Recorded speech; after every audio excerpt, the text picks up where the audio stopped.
Oh, look, I'm live. Okay. Oh, it's been fun. This is take two. And by the way, it was hello, Crime Stoppers. Welcome back. These are good because now I'm starting to see that if, say, I'm in court or I'm in another situation where I need to think on my feet. Holy, listen to my voice. I was up all night. Well, not all night. I was up till 3 o'clock, and it's now. Holy cow, it's early in the morning here in Hawaii. Well, it's not that early anymore. But I woke up at 6:30 or so. So I only got 3 hours of sleep. So, but why is that? Because there is not enough hours in a day to study all this stuff. Oh my God. Anyway, there's plenty of stuff to learn. And then you can't just read it once. You have to know it well enough so that you can do something with the information.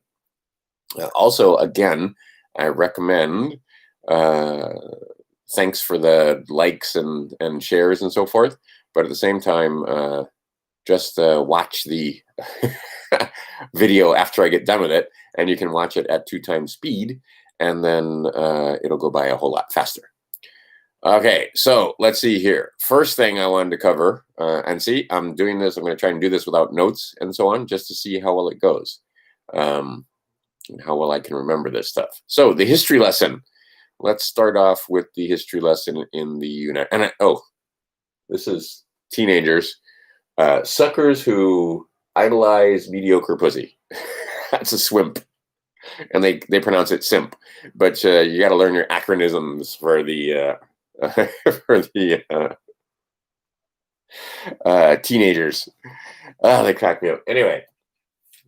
I got a teenage boy, so he has teenage friends who are also boys, and anyway, they're pretty hilarious. I feel sorry for them in this generation. Oh my God, the women they have to deal with. Anyhow, let's start going back in time. Back in time. Let's go back to, how far are we going to go back? Let's go back to the 1600s, when the Brotherhoods first started figuring out, hey, wait a minute, there's this whole, oh dear, really? That's because I didn't get any sleep. I shall return in just a moment.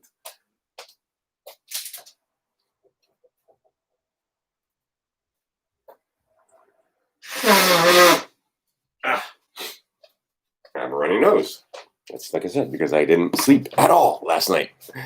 Well, 3 hours, but 3 hours isn't enough to recharge the batteries and make it so that I don't have allergies and so on and so forth.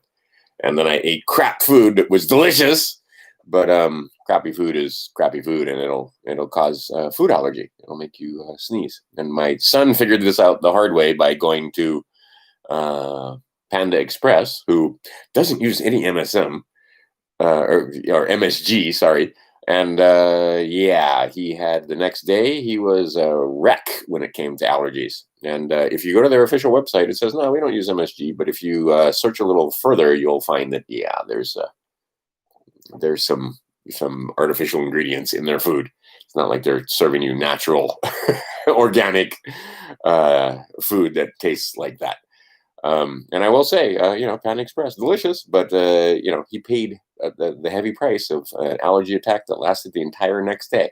I had similar food to that, not Panda Express, a different local outlet. And yeah, now I'm suffering for it. And then I didn't get any sleep, so I didn't get a chance to detox it. So here's some detox tea. I detox with liberal tears. All right, let's get to this thing. So we get to the 1600s. And now we got a bunch of people that come here and they start colonizing over the other colonizers. And when I say here, I'm in Hawaii, so this doesn't count. When I say, I mean the North American continent, where the current United States is. And so see, so much to cover, I don't even know where to start. See, you will put the in for them. Right? But that's not the name of the corporation. The name of the corporation is United States. That's it, all caps, United States. The name of the corporation you're in, the name of the corporation I'm in, or they try to put me in, and you, through your ignorance, because we don't understand the world of fiction and we don't understand all the stuff that's been done to us. is state of Hawaii. So to start saying it like that, because state of Hawaii corporation, the state, right? It's not the state of Hawaii. It's not the United States. Look on their fucking documents. It doesn't say the, it says United States. It doesn't say the state of Hawaii, which is their style of process. It just says state of Hawaii. And it doesn't say Hawaii state. Okay, so refer to them and remove and take the out, because state of Hawaii is the name of the corporation. United States is the name of the corporation. So, and I know what you're thinking. You're thinking, well, that doesn't make a difference. Yes, it does. And see, they get you to presume and assume, because when you speak, it doesn't sound right to just say United States. We say the United States, but there's no the there. It's just United States. There's no, it's not there. You put it there. So, and they know you just assume that, oh, well, that means the state of Hawaii. No, it doesn't. No, it doesn't. It's not the same thing. This is, believe it or not, if they're trying to trick you, it becomes fraudulent conveyance of language. Okay, so anyway, just wanted to put that. So when you put it in your documents, and it's going to sound awkward, and it should sound awkward without the, because, right? And that's that band, the. These guys come along, and like I said, they take over. They try to tell you that there's nobody here except a few savages, and they took it. Well, it's true, because they used their at that time it would be like magic to wipe out the natives that were here, Indians, Moors, and they called them Spaniards a lot of times. Go look at where the Spanish Empire was in Florida and all over the place. And if you go up the Mississippi River Valley and the Tennessee River Valley and all that area, and if you can find some history, which is difficult to find, that's accurate, you'll see that no, there were huge plantations here, and they put stuff on boats because boats are easy to move stuff, and down the Mississippi and across the Atlantic, over to the Moorish Empire in Northern Africa. The Northern Africans had also taken over Spain. But the reason why the sultans in Morocco and so forth were so freaking wealthy is because they had plantations and mines and all kind of stuff in the Americas. That's not crazy talk. And this is, and like I said, there were many hundreds of thousands, if not millions, of dark-skinned African descent people already in the Americas. They didn't come on slave ships. You can't, do the math. It's not possible for the number of people, because this is after plagues. This is after all the different things that they released on the North American continent to wipe the people out. And then, like I said, they either took it over by law of conquest or they bought it. Here in Hawaii, after wiping the people out, they just bought the land from the people, and they had a lot of those people. They didn't understand what the contracts they were signing. Same thing in the Americas, same thing all over the world. They do this, right? And then they say we bought it fair and square. Just like right now, when you guys go bankrupt because of this Rona, they're going to buy your shit fair and square. All these different businesses that are going bankrupt, they're going to buy your shit fair and square. How are they going to do it? Well, right now, your countrymen are buying stuff off Amazon and buying stuff like the big businesses that are online. So you want a piece of that pie, you better figure out how to get your business online. I'm impressed with my landlord. He has figured out how to take his business online. And my other neighbor, he does carpet cleaning. And he's screwed because people don't want him in his house, and until he came up with this thing where he can do sterilization and so forth. Anyway, but the idea is that his business is down by like 75% because he really can't take the carpet, or he hasn't figured out how to take the carpet cleaning thing online. But the idea is that what they're doing is gutting the middle class, and then when they gut the middle class, they will. And you can't make your mortgage, or you can't make your rent on your business, your brick and mortar business. You will sell it, and they will buy it up cheap. Any assets that are left over, or you'll just go into foreclosure and go out of business, and that'll be that. And then they will have less competition. This is a well-orchestrated plan, my friends. This is not some accident that the Rona just came out and then the rioting just came out. This is absolutely a well-orchestrated plan. All right. So anyway, we're up to the 1600s. We got these guys in the North American continent. A lot of these guys are in the brotherhoods and so on. They declare their. So okay. So now we'll move up. They're here in the North Americas on the east coast of the what we now call the United States, and some of these crazy pot smoking Masons. Declare their independence. And see, you got to do the same thing. You got to make declarations, and then you got to sign it, and then you got to appropriately sign the thing or put your autograph on there, and get the thing witnessed so that it's not just you. There are some documents that you can do all by your lonesome, but there are other documents that you're going to need a friend or two to say, yeah, that's you, that you're a living thing. Because what you got to do, see the zombie movies and all that kind of stuff, is you're basically dead. You're a dead thing. You're underground. You're the Morlocks in the time machine and so forth. If you want to come above ground, you need a license to come out in the daylight. You need some kind of protection from them. So what you want to do, because they've already buried you. So what you want to do is crucifixion. So you want to crucify that that straw man, that fictional, that legal fiction that is you, that you think is you, that has three names.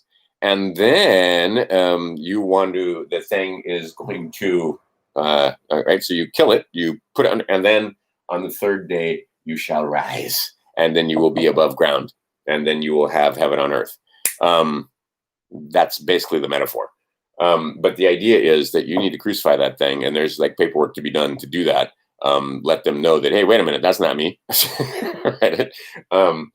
And like I said, you got to make some declarations and so forth. So anyway, it's the same process once you start to understand. Like I said, this stuff is actually painfully simple. Many people have figured out that it's actually pretty damn simple, but at the same time, that doesn't necessarily mean it's easy, and it doesn't necessarily mean that there's different paperwork to be done and loopholes and things where they try to catch you, because they do. They try to set stuff up so that you don't. Like a lot of people were doing all the paperwork right, but they didn't understand, even though it's in black and white on the website, that you can't just put a notary on your document when you're on the other side. When you're down here, you need to make sure that that notary is certified. So either the Secretary of State, and I read this to you right off their website, either the Secretary of State in your state, or no, excuse me, not the Secretary of State, that's who you're going to send it to. That's one of the places you're going to send it. See, got to be able to think on my feet. And when I turned this camera on, I couldn't even double numbers. That was embarrassing. The Attorney General, there you go, for the state is who you're going to send that to. And the Attorney General can certify that your notary is an actual notary, or a clerk of the court can. So you need two of those things on those documents. So if you only had one of them, they were getting kicked back. Right? So, and again, on the other vid, I put the Patrick Devine video that talks about the how to get your passport corrected, and so that they recognize you for what you want to be. And that passport, that comes with no fee, right? The master doesn't pay a fee, right? They're public servants. That's taken out. The de jure government takes those things and pays out of the tariffs that they collect. So how did you pay for your other passport? Yeah, you paid because you're a slave. So you want to travel, you got to give them some money. But once you figure it out, you find out that, yeah, you figure out what forms to file and so on and so forth. They're free, unless you want it expedited. But other than that, if you just do it the regular way, it doesn't cost you any money. There's a clue. Okay, so anyway, just like I said, little subtle things like this. So our guys come along, and they're not our guys, but you know what I mean. We like to refer to them as our founding fathers and so on. Is they come along, make the Declaration of Independence and write Constitution. But before that, have you read the Articles of Confederation? There's a lot of interesting stuff in the Articles of Confederation. But the idea is they're still in effect. And all the treaties and all that, right? Your unalienable rights were protected by the Constitution. They were guaranteed. They were secured by the Constitution. You weren't given any privileges. They tricked you with that. That's how they swapped it out. We'll get to that. But the idea is that, no, you came here with the right to travel. You came here with the right to raise your children. You came here with the right to, support yourself and do what the hell you want. You want to be an artist. You want to be a farmer. You want to be a mechanic. You want to, whatever floats your boat. You're allowed to do that as long as you're not harming another. And if you can support yourself, better yet, right? So anyway, they come up and around, it's a long story, and we can get into all the different presidents that were there, because George Washington wasn't the first guy, but it's, moot at this point. If you want to learn the history, go back and learn the history. But around 1776, the date we all enshrine and so on, is they come up with that Constitution. All right, so and now we've got that, right? And then we have these various people that that created the quote unquote de jure government of the United States. All right, so here's Civics 101. That is 3 different things. That is administrative, judicial, and legislative. Okay, so, and they set up a bicameral government. We'll get into that in just a second. But over here on the administrative side, all right, now we got to fast forward to, well, there's a bunch of stuff that happens. All right, there's multiple wars. The king of England and other kings, they didn't want these guys being free and not paying them tax and so on. And their other brotherhoods were like, what the fuck are you guys doing over there? And some of the guys in, say, Venice, the black nobility and a few others, like, wait a minute, these guys are over there we want a piece of that. Long story short, they had a difficult time trying to force us with arms, because we had all these guys with Kentucky long rifles and Tennessee long rifles and so forth. These are men that basically could shoot a squirrel from a great distance for food, or these people that were on the frontier and so forth. And when the British came here in 1812, 1820s, going up to the right, their redcoats in a field at a distance were really easy to pick off. So trying to come here and beat us down by force wasn't working so well. So pen mightier than sword. And they made it look like they just kind of backed off. But if you take a look, and and that we had our independence and that we were free people and all this bullshit that they feed our brains, that is absolute bullshit. They decided that they would do it with, they would enslave us using good old-fashioned pen and ink. All right, so over here, these guys said that, yeah, they can create corporations, they can create and contract out governing us to private corporations. So over here through this branch, we come up with, and this doesn't happen until the Civil War, because that's, again, the same thing that's going on now, the same thing that they did in China, they did to the Chinese people, they did to the communists, again, the Bolsheviks.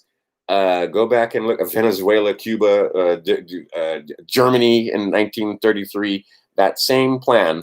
You got to remember, the Prussians, they had a hell of an empire too, right? They had a hell of a military too, and they had high culture, and they were a threat to the quote unquote long-term plan that they have, and they destroyed them. And God, because I don't want to get into it and get labeled as some kind of what's the word I want? Anti-Semite, but they used that religion, the Jewish people, to take down the German state. And to this day, they still use it with the guilt and so forth. They killed 6 million Jews and so forth. Those were just tools of the New World Order. So those people that are out there saying it's all a Jewish plot, you got to take a couple steps back and look at who was controlling that.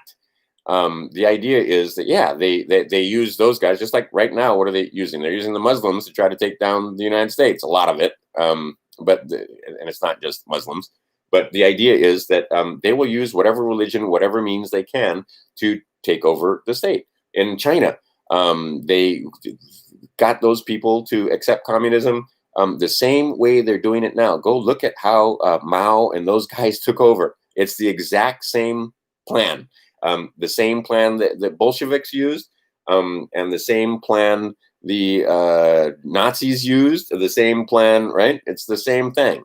And it was great because they are happy to sacrifice their own people, right? In the case of in Germany, say, with the Jews, here with the Muslims, in China, I mean, they are happy to sacrifice their own to get their means accomplished. All right, but the plan is the same, right? The plan, I mean, just look, the plan is exactly the same. Tear down the statues, re-educate the people, cause, right? Because again, in our country, just going back to the Civil War, because like on our timeline, we're only up to, where are we up to? We're up to like the 1860s. They figured out that they could not take this country down because there are too damn many people in the country with guns, just like there is now. So what did they do? They got us to fight with each other, and they got it. It was the war of northern aggression. I'm not one of those that believes that it was all about slavery and them trying to free the slaves. That's a cute story for idiot people that don't know their history. The South, it was about states' rights. Simple.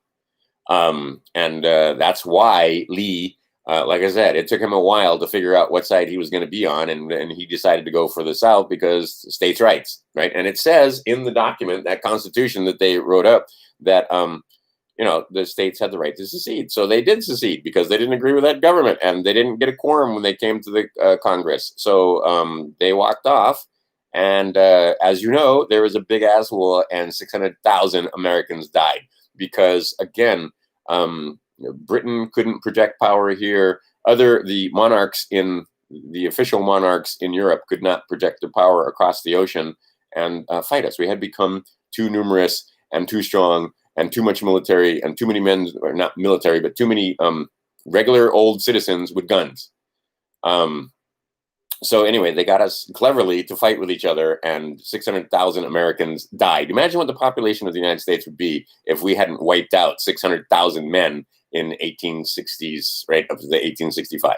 All right, so now we're up to 1865. We don't have a quorum in Congress, and we got this guy Lincoln, the savior of the nation. Wow, it's just painful.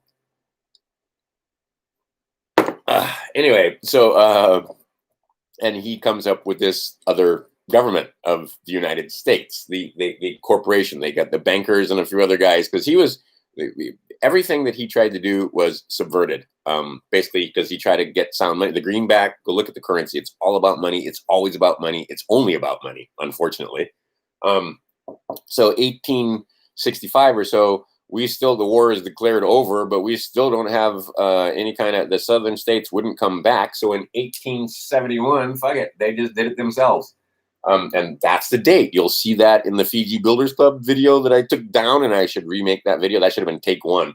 See, that's where I used to do it. I used to use that camera, and I do it over and over again. And when I see the errors, I fix the errors and take another take and so on until I got it right. When I'm doing live like this, I make errors, and they're live. So I take them down if I don't like the video, which is why the Fiji Builders Club video is gone. And YouTube didn't give me a strike or take it down or anything.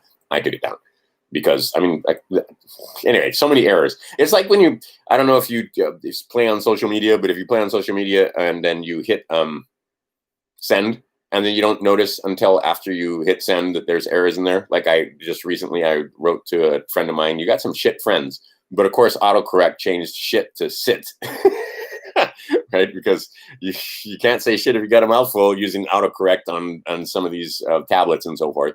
But the idea is that same thing in that other video. There were, spelling errors and math errors and all kind of stupid stuff, right?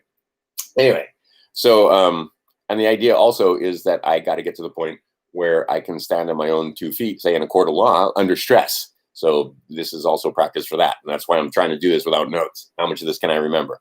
And then I'll watch it again, my own self, and see what I left out or got incorrect or whatever. And this is the other thing.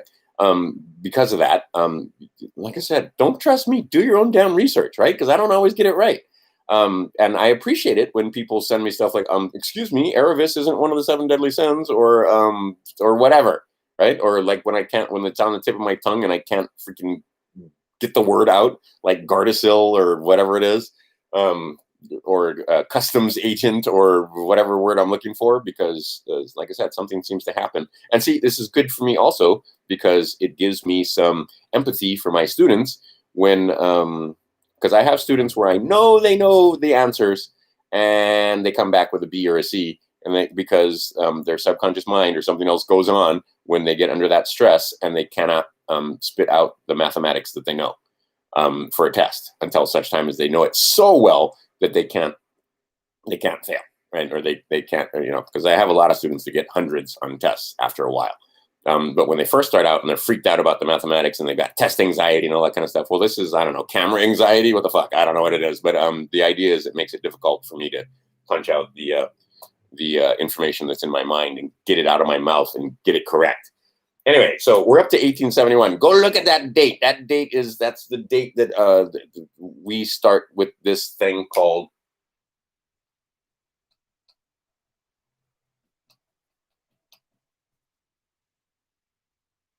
United States, not the United States. This is a corporation called United States. Sounds like the United States. Where's the America, right?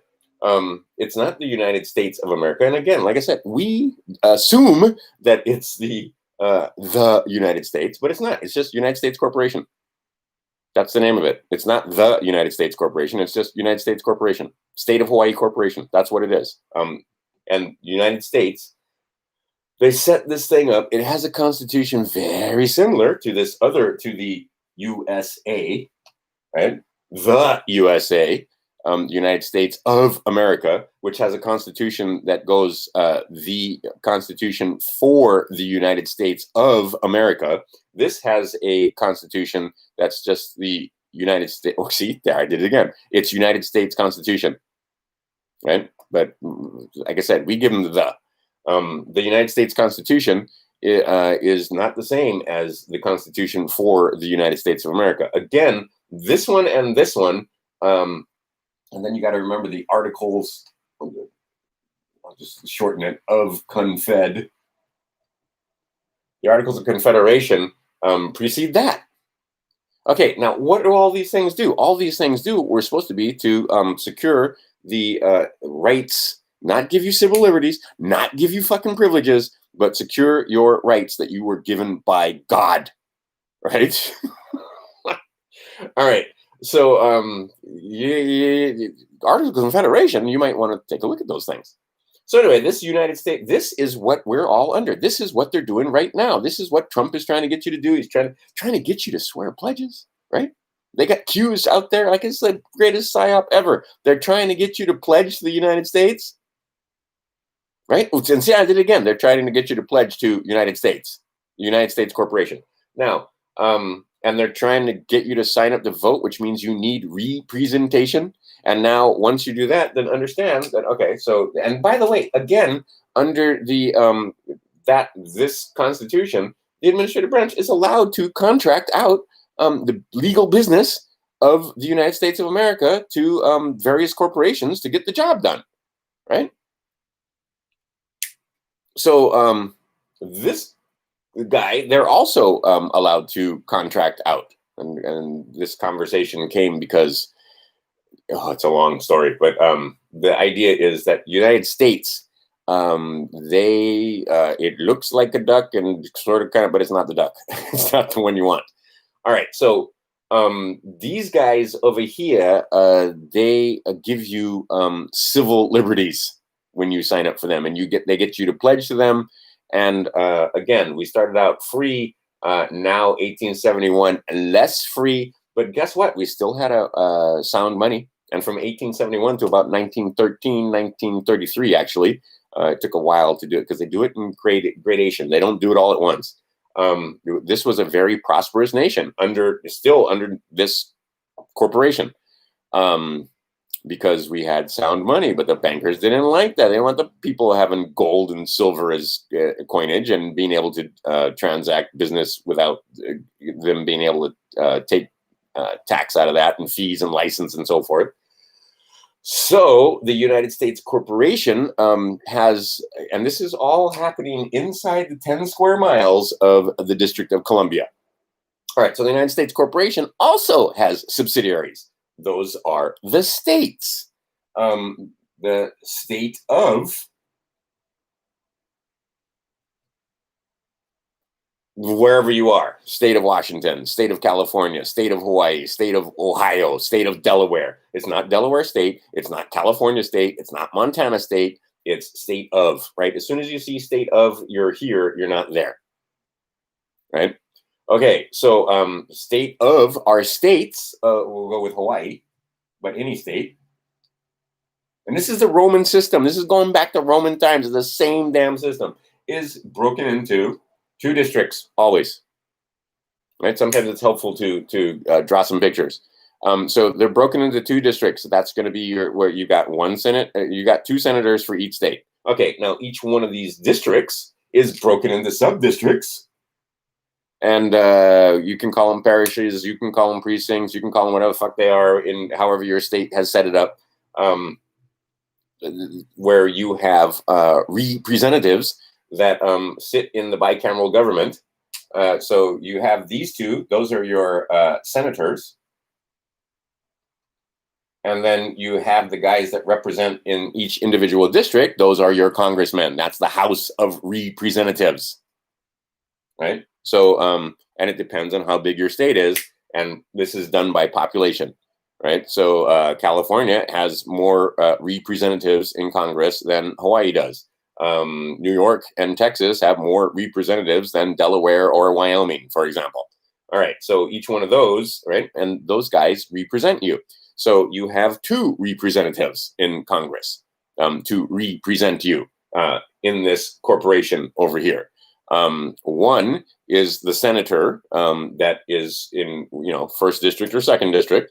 And then two is the congressperson that has the subdistrict. And this is it. And then you have, of course, over each one of these states, you have a governor, right? They govern the district. Well, you think you do, because there's another guy, his most worshipful grandmaster, that's actually running the show. And that's the unseen hand. That's the power behind the throne. That's the Masons. That's the ones that they don't want you to know about. And up until quite recently, that was some fairly privileged information, and they'd kill over that information. But now, they don't care, because they know the average person doesn't give a shit, and the average person is going to say, "Oh, that guy's wearing sunglasses and a hat. He can't know what he's talking about." All right, so the idea is that we have this system set up, and you have pledged into the system with birth certificates and your own pledges, pledging to the allegiance, and now pledging allegiance to the flag, pledging allegiance to what you think is a republic, pledging allegiance to this corporation, which is 100% lock, stock, and barreled, set up and owned by bankers.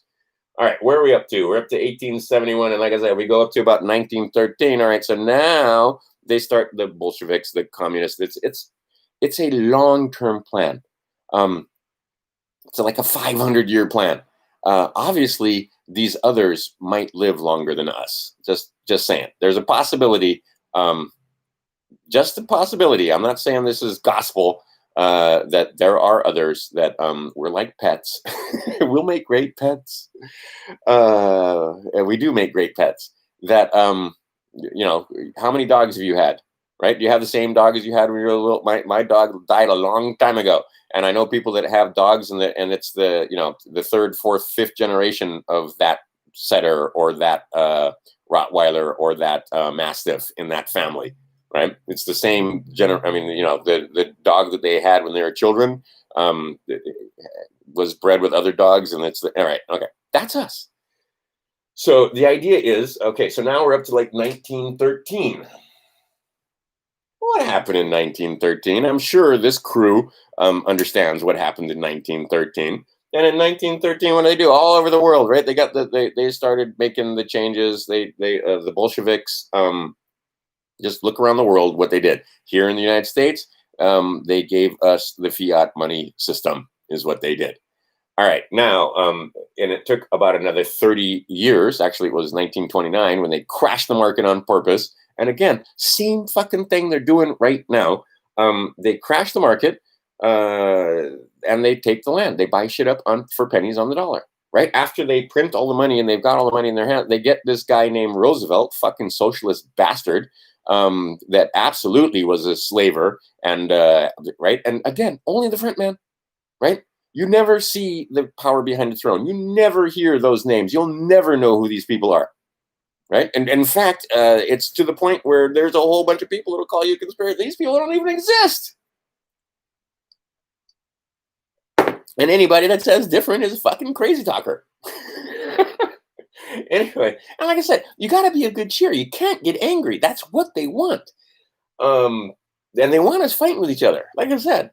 All right. So, and again, this same system right here, this system of districts and governors and representatives and so forth, and then you come down and then again, the state of Hawaii. See, I did it again. State of Hawaii Corporation will see. They got us trained. They got us trained. State of Hawaii Corporation, they will subcontract to the judiciary for the state of Hawaii, another private corporation listed on Dun & Bradstreet. Go look it up. In your state, you've got a judiciary for the state of California or whatever. That's a private corporation that is a subsidiary of state of Hawaii that does their legal business, that governs us, that is set to plunder you if you're on the road in the conveyance of the day without a license, or without a license plate, or without, right? Or if you have beat on another one of the slaves, or if you have some kind of controversy, they have turned it all into bonds, and you get to pay. And there are numerous subsidiaries of the state. Some of them, like child services, they're supposed to protect the right. CPS. Oh, nothing could be fucking further from the truth. And if you take a look at Donnie, who is a part of this, by the way, he ain't telling you how to get out of this and get back over here. He's not going to tell you how to get de jure. He's going to try and get you to sign up to become a U.S. person so that they can govern you, damn it, and extract wealth from you till you dead. Okay, so again, with pledges, and those pledges mean something. You can't make a pledge, right? So what do you have to do? You have to, just like these guys did, you have to declare the fact that, all of those pledges and all of those underwritings and all that stuff, that's null and void, and you got to use all those lovely words that they have, and you got to understand the legal definitions, right? Where you're going to cancel contracts, and you're going to void stuff, and you're going to purge purge and expunge your pledges that you previously made, and all the underwritings and all the other documents that you were defrauded into making because you're a fucking ignorant slave that you didn't know what the fuck you were doing. And now, you are in the system, and you can't just stand up on the side of the road with a guy that has a gun and say, and see, that's the policy enforcer. Those are the police. Those are the guys that policy enforce. And what the fuck, conservatives? Really? I remember when there used to be signs that said, we don't call 911. Now it's like, you can't defund the police. Which is it? Are you free men, or do you need people to protect you? And like I said, maybe you want to contract out to private corporations like police forces and fire departments and so forth to put fires out. And like I said, when the neighbors are beefing, do you want to go over there with your gun and handle it? Or would you rather call some poor bastard that signed up for the job with a badge, right? I have many, many, many friends, and I used to go to Christmas parties and stuff like that, and we'd talk story. That's local. That's fine, right? We just sit around and shoot the shit is the way you guys usually say it. But right, we talk story, and I mean, they just have horror story after horror story. And these poor guys, they see the ugly, right? They don't see the beautiful. Nobody calls them to come over and have a lovely cup of tea, right? They call them because husband's beating on wife, wife's beating on husband, child's getting abused, whatever it is, right? Right? I mean, animals being abused. I mean, the police anyway. It's a private corporation to do legal business. All right, so these guys all have subsidiaries, and there's all many. Okay, and see, there's another one where I'm not going to get into personal business here, but there is another corporation that the state of Hawaii has contracted with, and they are psychologists. They're supposed to be for the mental welfare of some of the people, because the state realizes that mental health is important for its subjects, for its citizens. And see, you need to understand that citizenship and so forth. So that, again, they're quote unquote an independent organization, but they're not. They're a subsidiary of the state of Hawaii. Right? And where do they get their money? Right? Because none of these things at all have any of their own money. Right? The closest one is this one, and they get their money from tariffs, which is how you get that passport. If you understand, what is it, the D? See, you got to be able to shoot this stuff out of your mouth on the fly. I think it's a DS 5504, I believe is the name of the form. I can look. Let's look. Hold on a second. I will check. Just look it up. Most people don't even know the damn thing exists. 5504.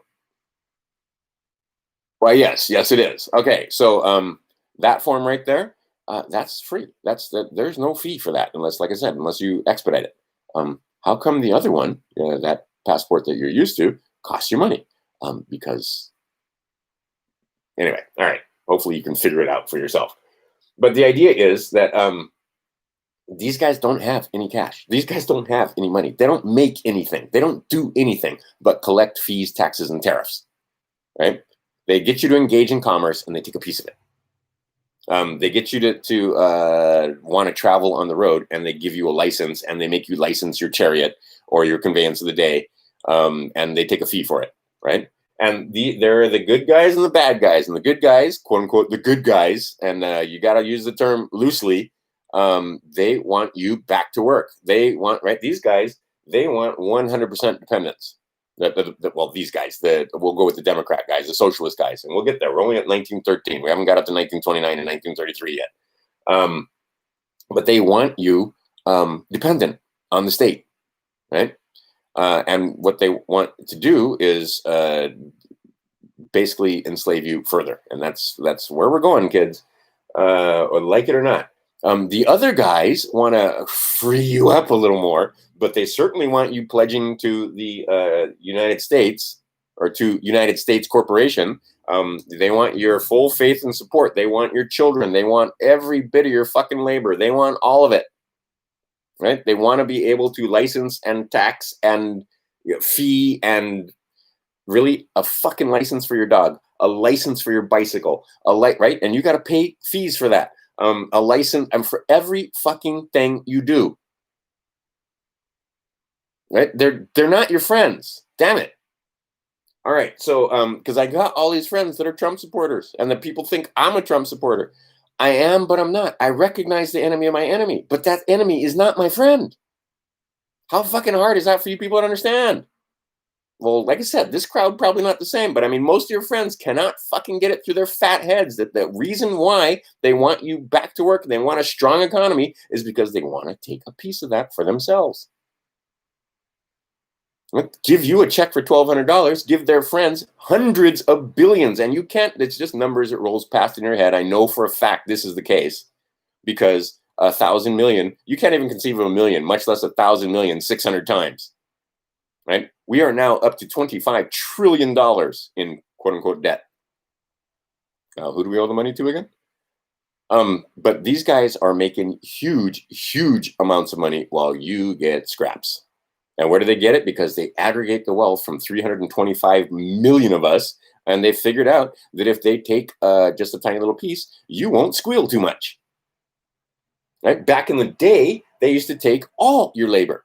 And what used to have to happen was Massa had to put clothes on you. He had to put a roof over your head. He had to take care of you. You got sick. He had to figure out how to get you well, right, with doctors and so forth.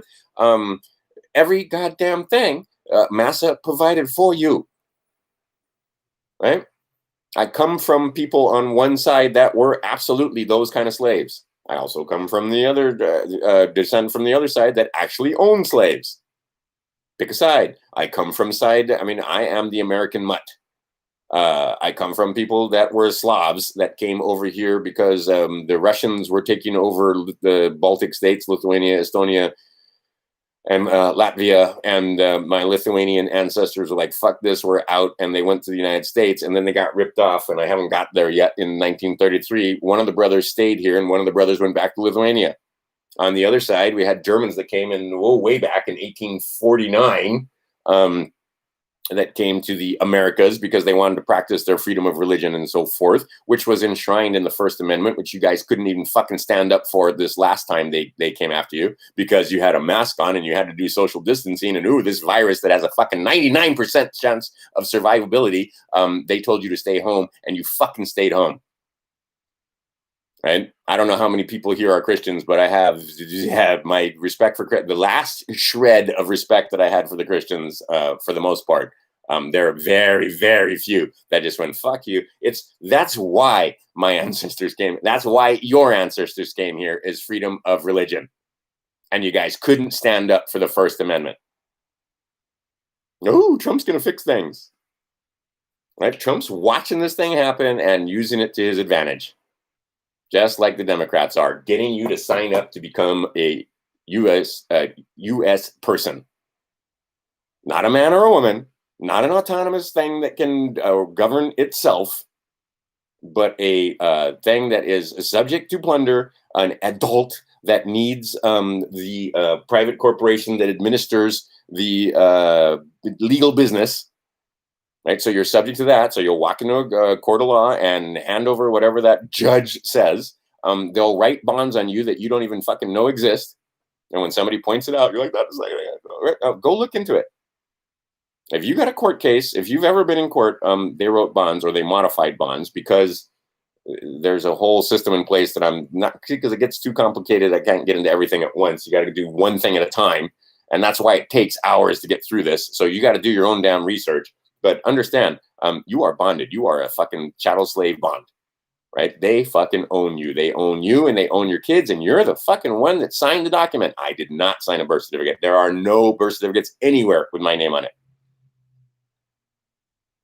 Right? I guarantee you, most of you have birth certificates that you signed or your wife signed or somebody signed that pledges your children to these fucking bankers who own this corporation called the United States. God damn it. The United States Corporation. They own United States Corporation. So you want to get out from under that? There's paperwork to be done. That you may not, because there's, whether you like it or not, they signed you up and they're trying to get you to sign up.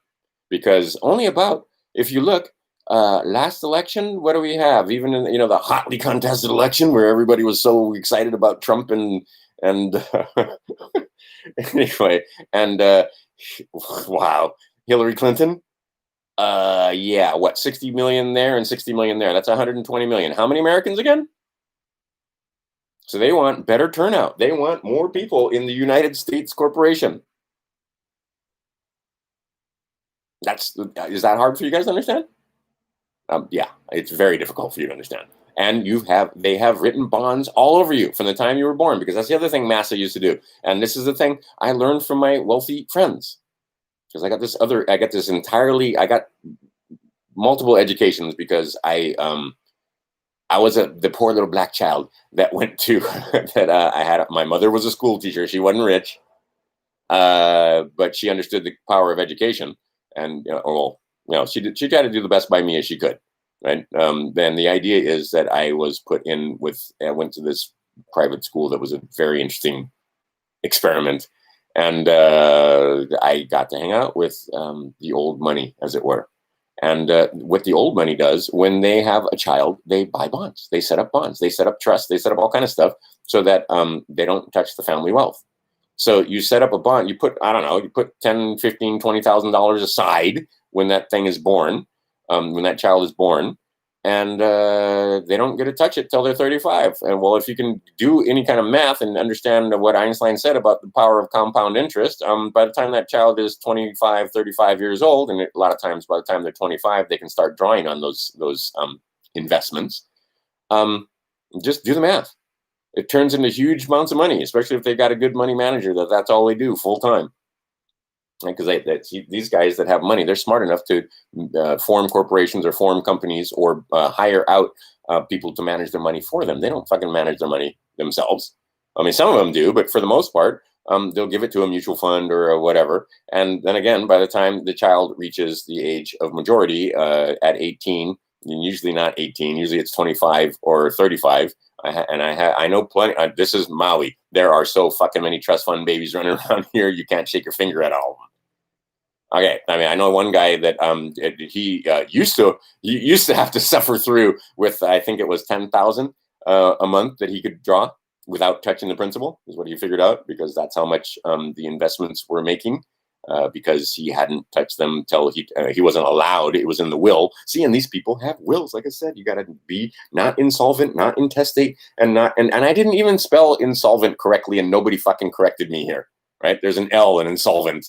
Anyway, insolvent, intestate, and incompetent. You got to rebut these things. So they do have wills, and they're not insolvent. They have actual money and assets. They have wills that will stand in international courts. Right? A lot of those guys are descended from. Go back and look at it. Like I said, back here, when they set up. There's a thing I skipped.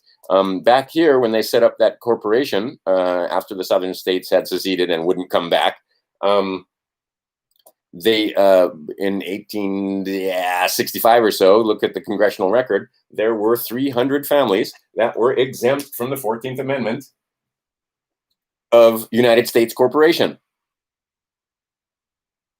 Right? Okay, just look it up. It's there in play. They don't hide shit from us. You just don't look. Right? Be focused on the Rona. Be focused on Black Lives Matter. Be focused on whatever the fuck it is that they tell you, that little shiny ball, whatever it is this week or day after day, right? Don't sit there and stay up till 3 o'clock in the morning and read shit, for fuck's sake. Watch Netflix.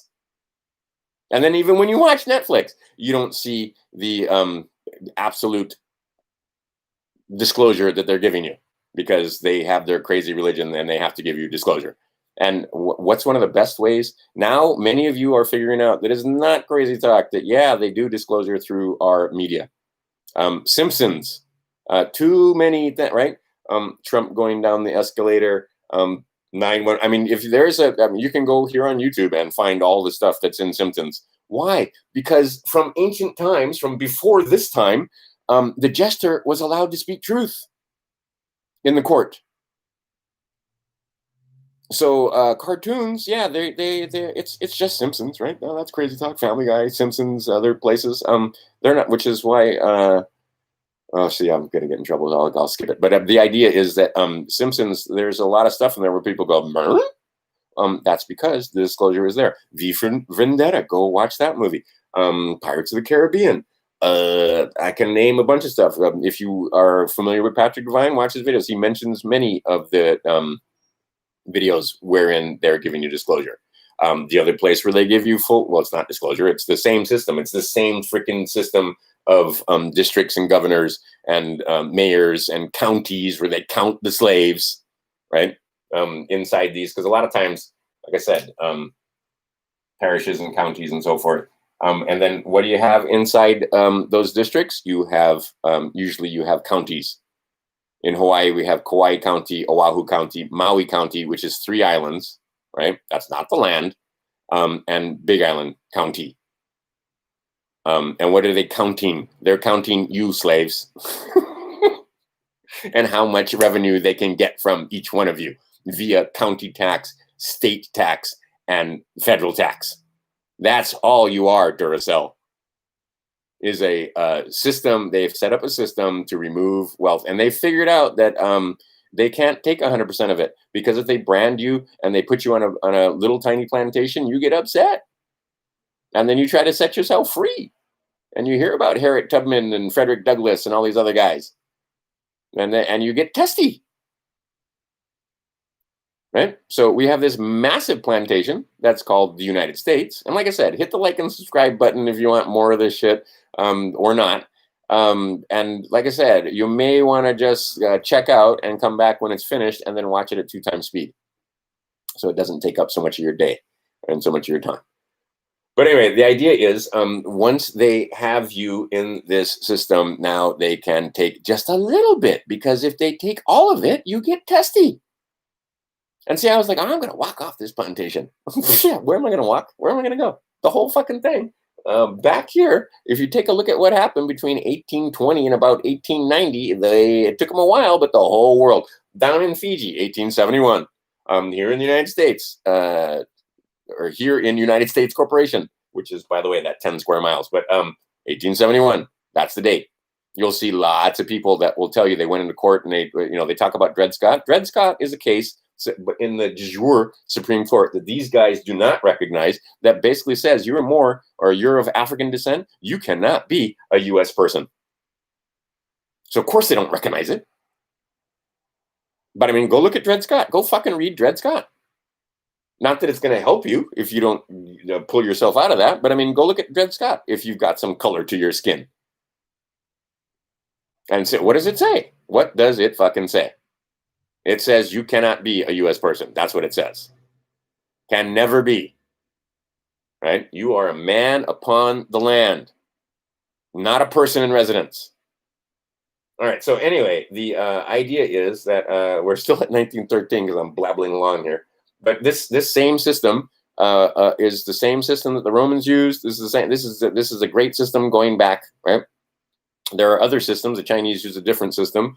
Africans use a different system than that. But what they've done, Indians use a different system than that of governance. But it's, and you know what? Most places it starts with this thing called the family unit. Who heads the family unit? In most paternal societies, which is what we are, paternal and fraternal. Who heads the family unit? The man, and she is, and then the Wu man is protected by the man, and she takes care, right? And it's the thing I was taught when I was a child. I don't know about you, but man for the woman, woman for the children. Right? This is the provider. This is the one that takes care of the household, and it's not one is better than the other, and it's not the right. It's the fact that the woman is not as strong as the man. Like, I love the fact that when I was in Idaho, they were not confused. And to this day, they're not confused. When they were protecting Coeur d'Alene and other places like that, you didn't see women in the streets. What you saw was the women were home. The men were out there with the guns, daring Antifa to show up and fuck up their pretty little town. Because Coeur d'Alene is beautiful. I mean, I don't know if you've ever been up there, but like I said, I have traveled due to my mathematics. There is no town with 20,000 people in it that I haven't been to. And I got out and walked around. And, this nation is so racist that I couldn't walk around looking like I look I didn't look like this. I had the Obama haircut back at the time, and I used to have a suit and tie and, oh my God, the whole monkey suit. But I was definitely not a white person. And was I under attack? Was I worried about walking into a restaurant and being served? Well, in a couple of places, just a little bit, right? Fucking Washington, D.C., right? Hyatt Regency Crystal City. Got a fucking gold card for the Hyatt. I was a Gold Club member because I had so damn many miles. I walked in there and they gave me a hard time, but I basically just stood my ground and they seated me. But they were going to try. I mean, like when I first walked in there and I was in there with a white woman, a beautiful redheaded white woman and her mom. And they looked at me and they were like, well, the wait list is 4 hours. I was like, ain't nobody in this restaurant. And I said, does it matter if I'm a guest of the hotel? Because I was a guest of the hotel. I was staying at the Hyatt and they had given me this fucking beautiful suite. It was crazy looking out on the Capitol and so forth. I was there teaching math. And they're like, well, okay, it's 2 hours. And I said, does it matter that I have and I put it in his face? Does it matter that I have this Gold Club? And if you don't think that I'm going to raise a little bit of a ruckus with your management and the corporation itself, you can think again. And the guy said, right this way. Right.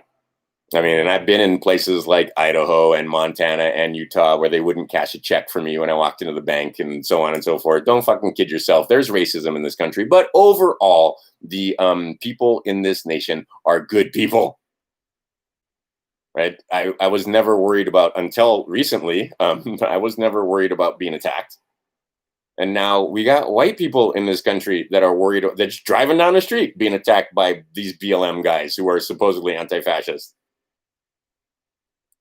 And if you guys don't stand up here, anyway, I'm not going to go down that road, but I mean, it's about time because I don't want to get called for it. I mean, but you need to stand up. The Cubans warned the Venezuelans. The Venezuelans are now warning us. Again, Venezuela, if you take a look at the history there, just go, you can do it. Google will show you. That was a crown jewel. That was a wealthy nation. And now they're literally eating pets and killing animals in the zoo. because the socialists took over, and that's what they're trying to do in this country. And you guys are like, well, Trump will take care of everything. Oh, don't worry. I don't have to get involved. It's about time. You better dry up your powder, right? I've been always saying this, and see, you guys don't know who to shoot at. Well, maybe you do, but these guys, why are the IRS buildings still fine? Why are all the courts still fine? Because this is state-sponsored revolution. And those same courts are going to be used by, quote unquote, the other side to put these kids in jail. These poor, misguided children are going to be you threw a Molotov cocktail at that police car. And this is the thing. When I was in California, and I was just talking to my girlfriend, we had an actually pretty long conversation. She's, quote unquote, stuck in Fiji, which is a great place. I'm stuck on Maui. She's stuck in Fiji. These are great places to be stuck. I'd hate to be stuck in California. But where I was staying in North Hollywood, there's a Poquito Mas. You want some good Mexican food? I don't even know if it's still there. I don't know if they burned it out or what. But Poquito Mas, yeah, good Mexican food at a good price. And actual Mexican food made by Mexicans, right? Not American Mexican, like Mexican food, like freaking delicious. And I've been to Mexico City and spent some time in Cancun and Quintana Roo and Guatemala and so forth. And yeah, they make actual Mexican food there. Anyway, right in front of that fucking Poquito Mas, burned out police cars. Never would have thought that day would come. Never in a million years. I'm not worried about that here. And in Fiji, there's none of that going on. I guarantee you, Fiji's like, anyway, they're fine in Fiji. And social distancing, fuck you all, right? They're not having the Fijians just like, whatever, right? I mean, they're more liberty-minded than we are. They own their land down there. Yeah, see, still haven't got to 1933 here. All right, so because what you're seeing, do you see the gradation? Do you see the slow erosion of your rights and the re-enslavement of their subjects? Is what's going on here, is what I'm trying to explain to you. And then I'm trying to explain to you how to get out of it, right? And I'm not the guy. Nobody's doing it for you. You got to do the work for you. And you got to figure out, is this guy fucking out of his mind? Or these people like Patrick Devine and others that are seeing now all those names aren't going to come. That Patrick Devine is the one that's on the tip of my tongue because those are the videos that I was watching till 3 o'clock in the morning last night. But the idea is there are many others that have figured out, right? Patrick got it most right, if you ask me. And how interesting that his name is Patrick Devine. What a coinkydink. He's an Irishman, right? And then here's another little known piece of history. Like I said, people that think that the slaves were black, fuck all y'all. I'm just so painfully ignorant. It fucking hurts my feelings. Anyway, the Slavs, the white people, the Lithuanians and so forth, yeah, those were slaves. And then here in the United States, when they brought some of them from Africa, and who were the slave traders? Anyway, there were Irishmen that they also had come from England that they put in the United States as indentured servants or as outright slaves. And some of those slave breeders figured out that you could breed a black man with a white man. You'd get the hybrid, and you'd get a slave that they called mulattoes, right? Half and half. That's why I have Irish blood. Because I told you, I am the American let, right? Moors and Africans and Lithuanians and Germans and Danes and all in my background. Right? I can walk up the family tree depending on which way you go, right? There's me, there's mom, right? There's the white side of the family, and there goes the Slavs, there goes the Germans, and then there goes Russians and Poles and all kind of people from that side of and then over here we got the Germans and the Danes and the Swedes and so forth, and that's just the white side of the family. Then on this side of the family, you've got the Moors and the Irishmen and all kind of stuff that show up on that side. And the Irishmen don't come back for it, like it's multiple generations back, right? But I am the ultimate American mutt, right? This was a melting pot, and again, I don't feel oppressed, right? Like I said, I walked around all over the place in city streets, from Pittsburgh to Maine to Miami to Texas. Ooh, Texas, there was another place. But Mississippi, yeah, a little scary in Mississippi. Worse than Mississippi, Oregon, right? That Oregon is the only place where I felt like I might have to do violence to get out of there. Okay, because again, I was with a white woman, and some of those people in Eastern Oregon were not fucking having it. And they were not quiet about it. They were actually a little vocal about it, right? And I was concerned for her more than I was concerned for me, because I knew I wasn't going to be there forever, but she's still living there. I wonder what happened to that woman.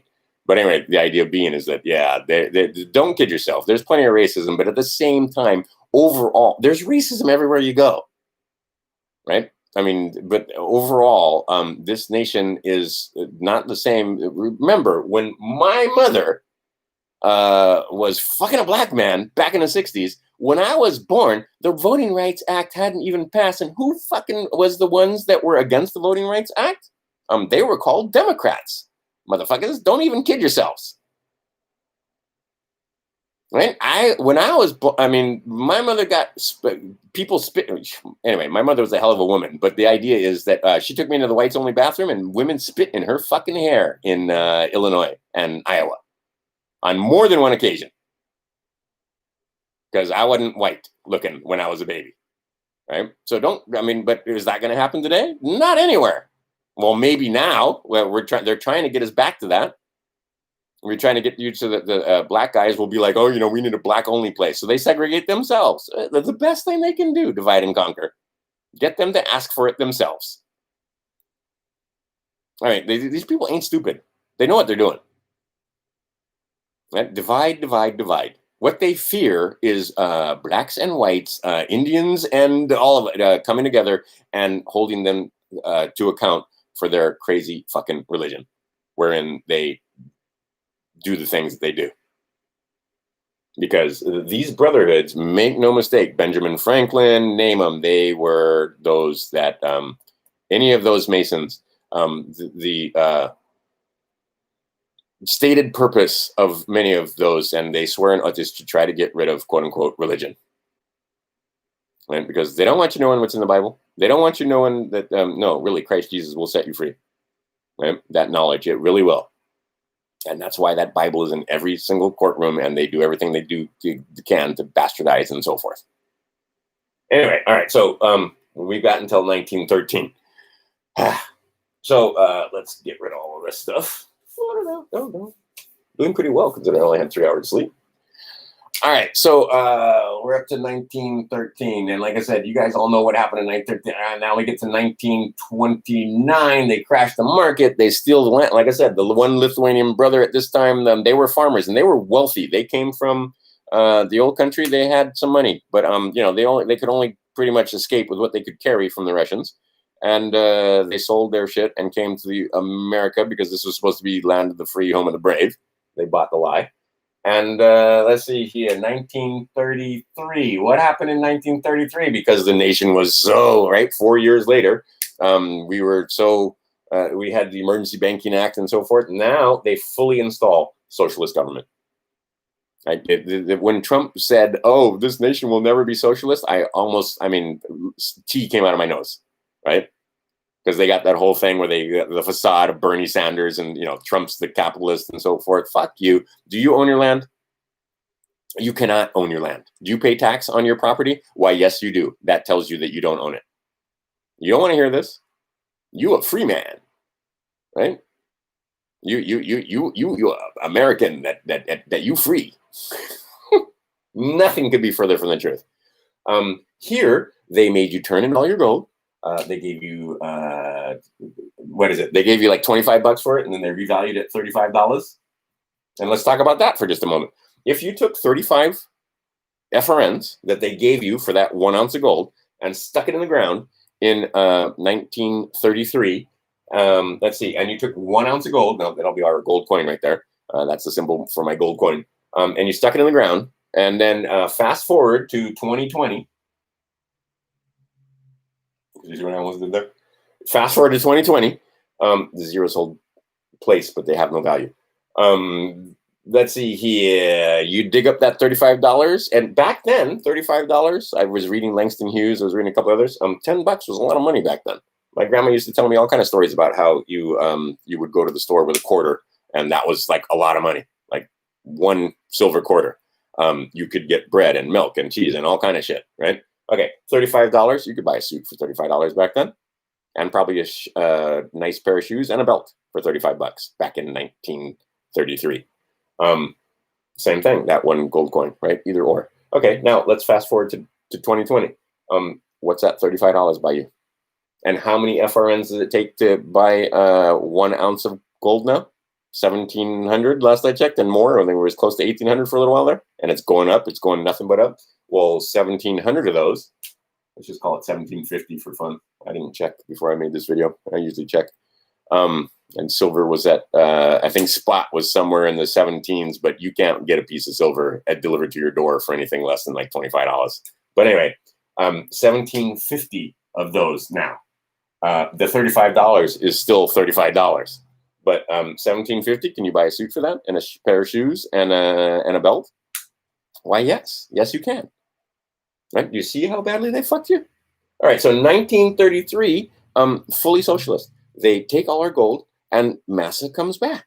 Massa says, we'll take care of you. But they don't tell you how to take it. So Patrick Vine and many others have figured out, yeah, your electricity taken care of if you know what you're doing. Your water, the public utilities. Yeah, if you know how to offset that, they'll pay those bills for you. But you don't know how, so you pay it with your labor because you think you're a free man. But no, it's a socialist system that they have set up. Your property, you don't own that. You pay tax on that, though, right? You pay rent to be on there, and you can be a wealthy slave and have a beautiful, beautiful house on there. But if you want to make any kind of renovation or any kind of anything, put an extra house on there for a servant, you need permission to put a fixture on that piece of property because you don't own it. You need permission from the county in the district that you're in. Right? And that district, they've chained you to the sky. Like I said, get that chain to the sky. That thing will explain a lot of the terms and words that you needed to understand. But the idea is, yeah, you don't own it. Look at it. Are you the tenant? Do you get a deed or do you get title? Do you own your car or do you have a title to your car? I mean, same thing, right? Do you have to register whatever the fuck it is? I'm sorry, men and women who are free do not register their property with governments. Well, you think it's a government. It's a corporation that owns all your stuff that you've said pledges to and written pledges to and made writs and documents that bear your invisible hand, your signature, that say that you owe them allegiance or that you've pledged to them or whatever the fuck it is. Right, and you have to dissolve all that shit before you can possibly move forward. But see, you got to be smart about it. And there was one video, I don't remember which one it was, but Patrick Vine was talking about, yeah. And I've seen this with patriots and others, like these complete idiots that are telling you, oh, just walk away. No, before you walk away, you've got this citizenship, and you got to understand, ship, vessel. That's you, right? Okay, so you got this little ship over here, and what you want to do is offload all your stuff, right? Before you do it, and then you want to take it onto the land,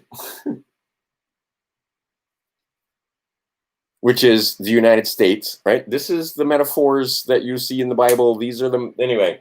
But you don't just want to abandon ship, right? You don't just want to say, oh, I don't want that Social Security. Well, especially if you use labor to put money into that Social Security account. Not only that, they set up bonds for you that you could claim, and you can put them into the de jure government, and then you have use of them, right? Or you can use that money and so forth. And there's a process for doing this. And part of that is getting your paperwork together so that you have the right to travel and you have documents where you have, that's that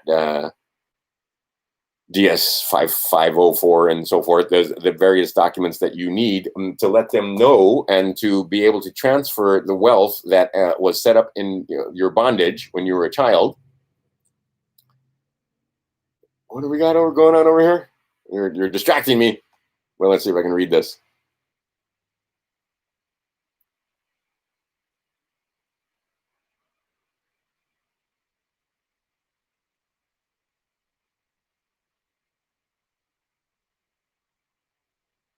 Oh dear, not going there today. Anyway, because yes, there is a spiritual component to all of this. Because we're just here temporarily in this physical vessel. But yeah, that's a whole other thing.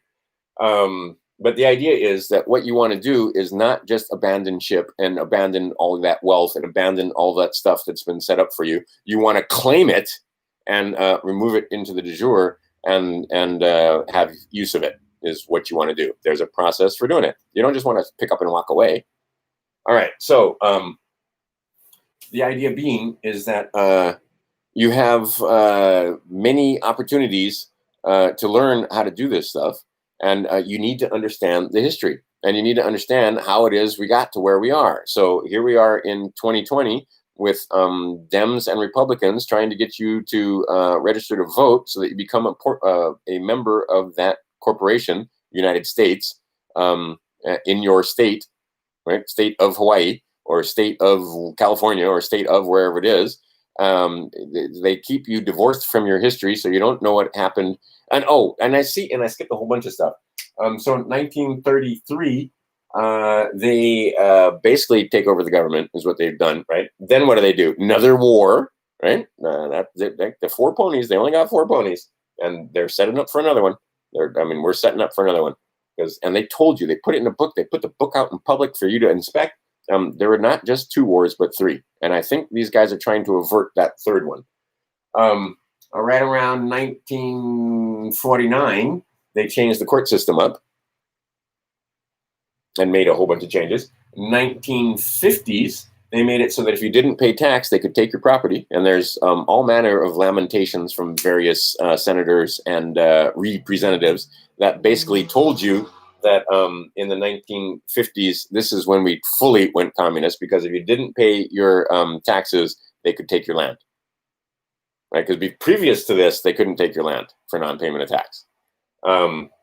Check it out. Just check it. They do it in stages.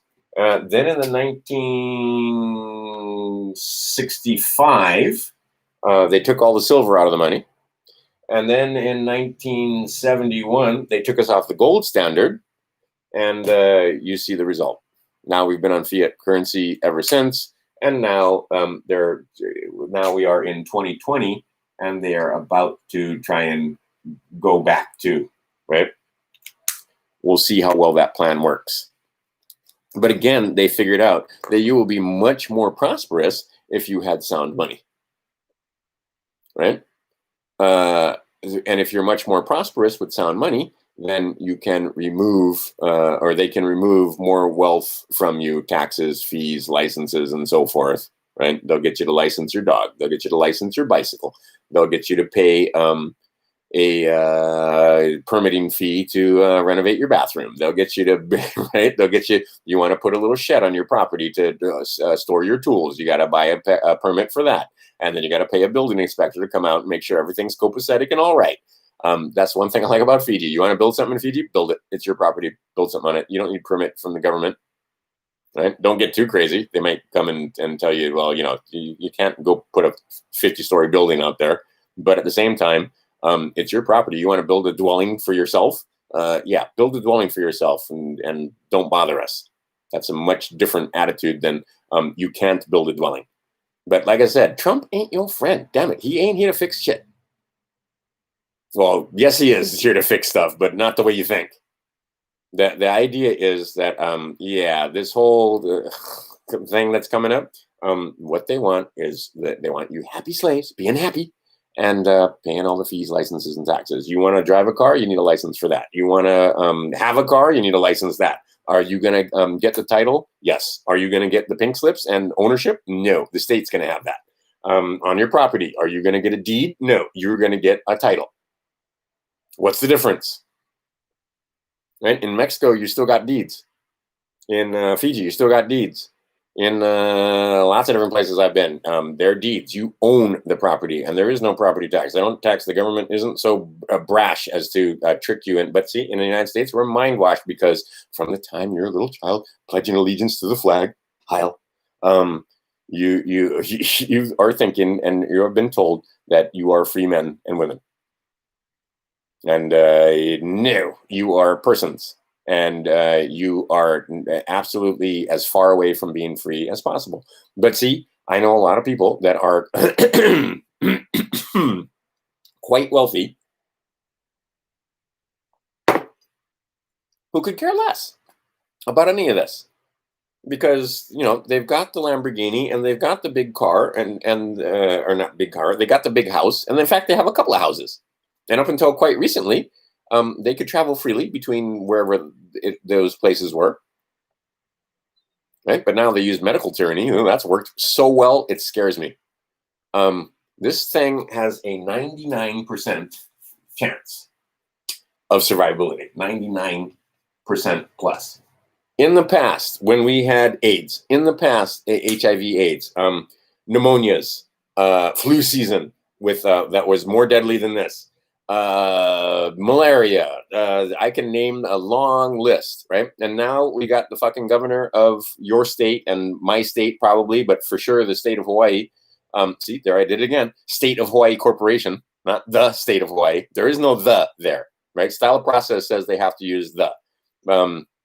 But the idea being that the governor here wants to have you take a test for the Rona, right? Does he want you to take a test for pneumonia? Pneumonia kills a lot more people per day than the Rona does. Malaria kills a lot more people worldwide, I'm talking about, per day than the Rona does. Let's see here. What's the number? Tuberculosis still killing many, many more people than the Rona does. Do they want you to take a test for tuberculosis or HIV/AIDS or pneumonia or Hep B? How about just Hep B, right? Hepatitis still killing people, right? And you can be walking around with Hep B. I had a relative, well, not my relative, my sons have a relative that died of Hep B, finally killed him. Right. And it took a long time, but I mean, and he was fighting that thing and you could just see his health deteriorating, and it got better and then it got worse and it got better and it got worse. And finally, fuck it. Anyway, but the idea is they're not testing you for Hep B. How about Hep C? They testing you for that? No, just the Rona.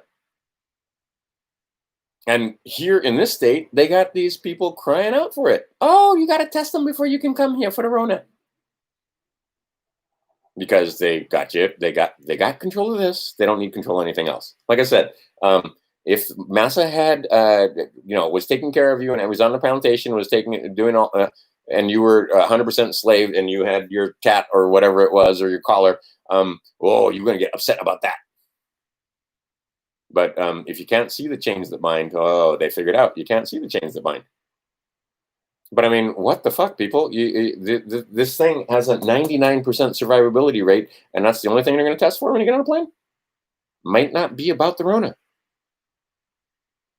And then there's this thing circulating around. I have not, because I've been in Denver Airport, and I remember looking at those murals because I remember when Denver Airport, that was back in the 90s, when they just started, and I was, or they had just finished it, and they'd moved the one airport, to the new place that has crazy murals in it.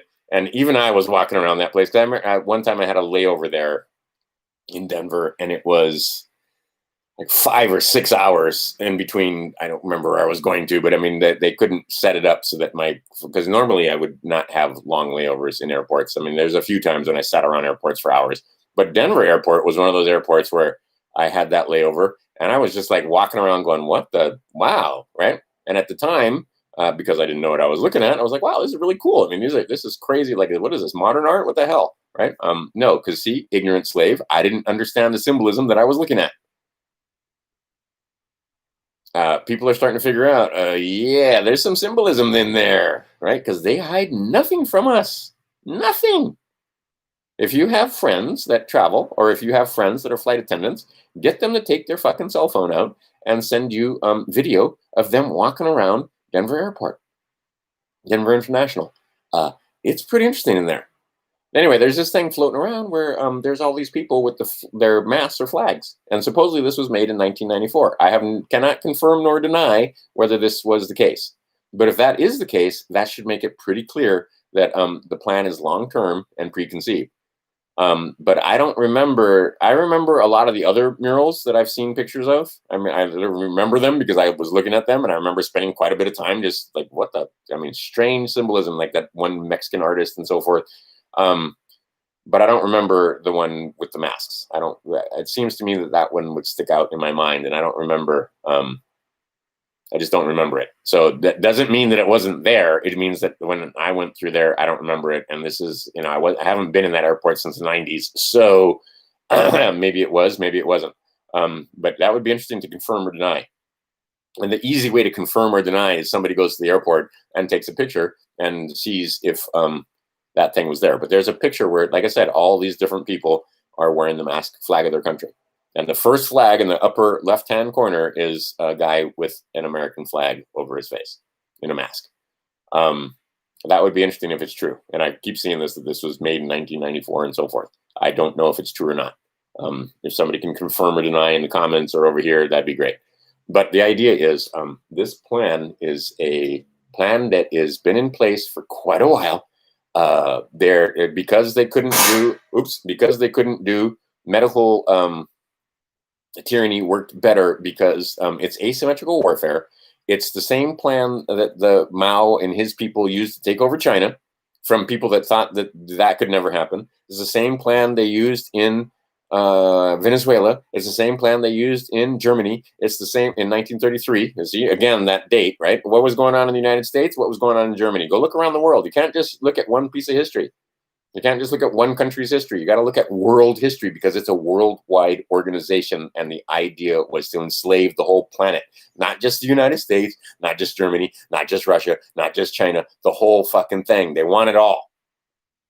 And they certainly don't want you able to stand on your square and be autonomous, right? Because if you're autonomous, you can stand and accuse, you can allege, and you can bring them to task in world courts for crimes.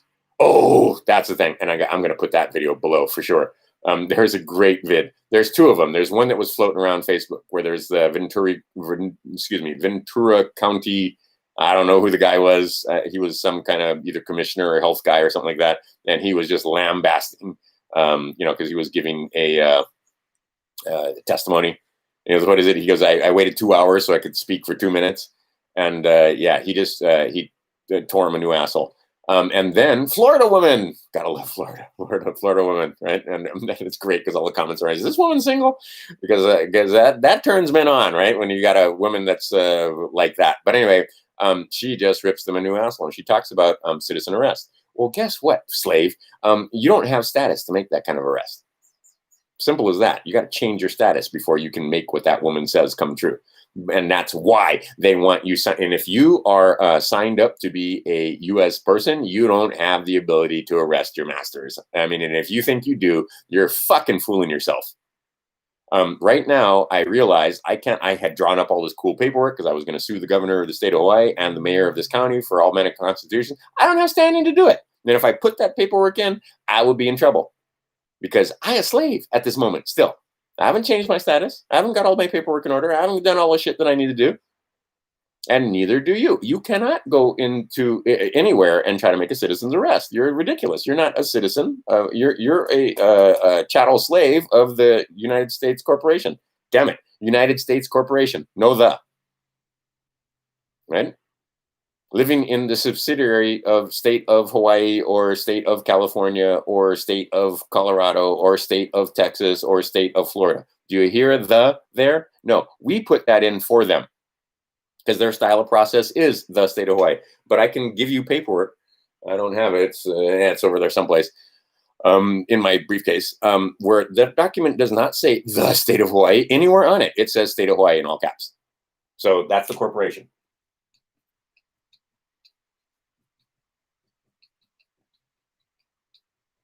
And State of Hawaii Corporation presumes correctly, because I'm the one that did it, or my mom did, that I am incompetent, I am intestate, and I am insolvent. They presume these things. So if you are intestate, insolvent, and incompetent, you ain't fucking doing any kind of fucking arrest at all. Period. It's not going to happen. And if you try it, policy enforcers will probably throw your ass in jail. Insolent slave. So state of Hawaii, it's not the state of Hawaii on the documents. It just says state of Hawaii.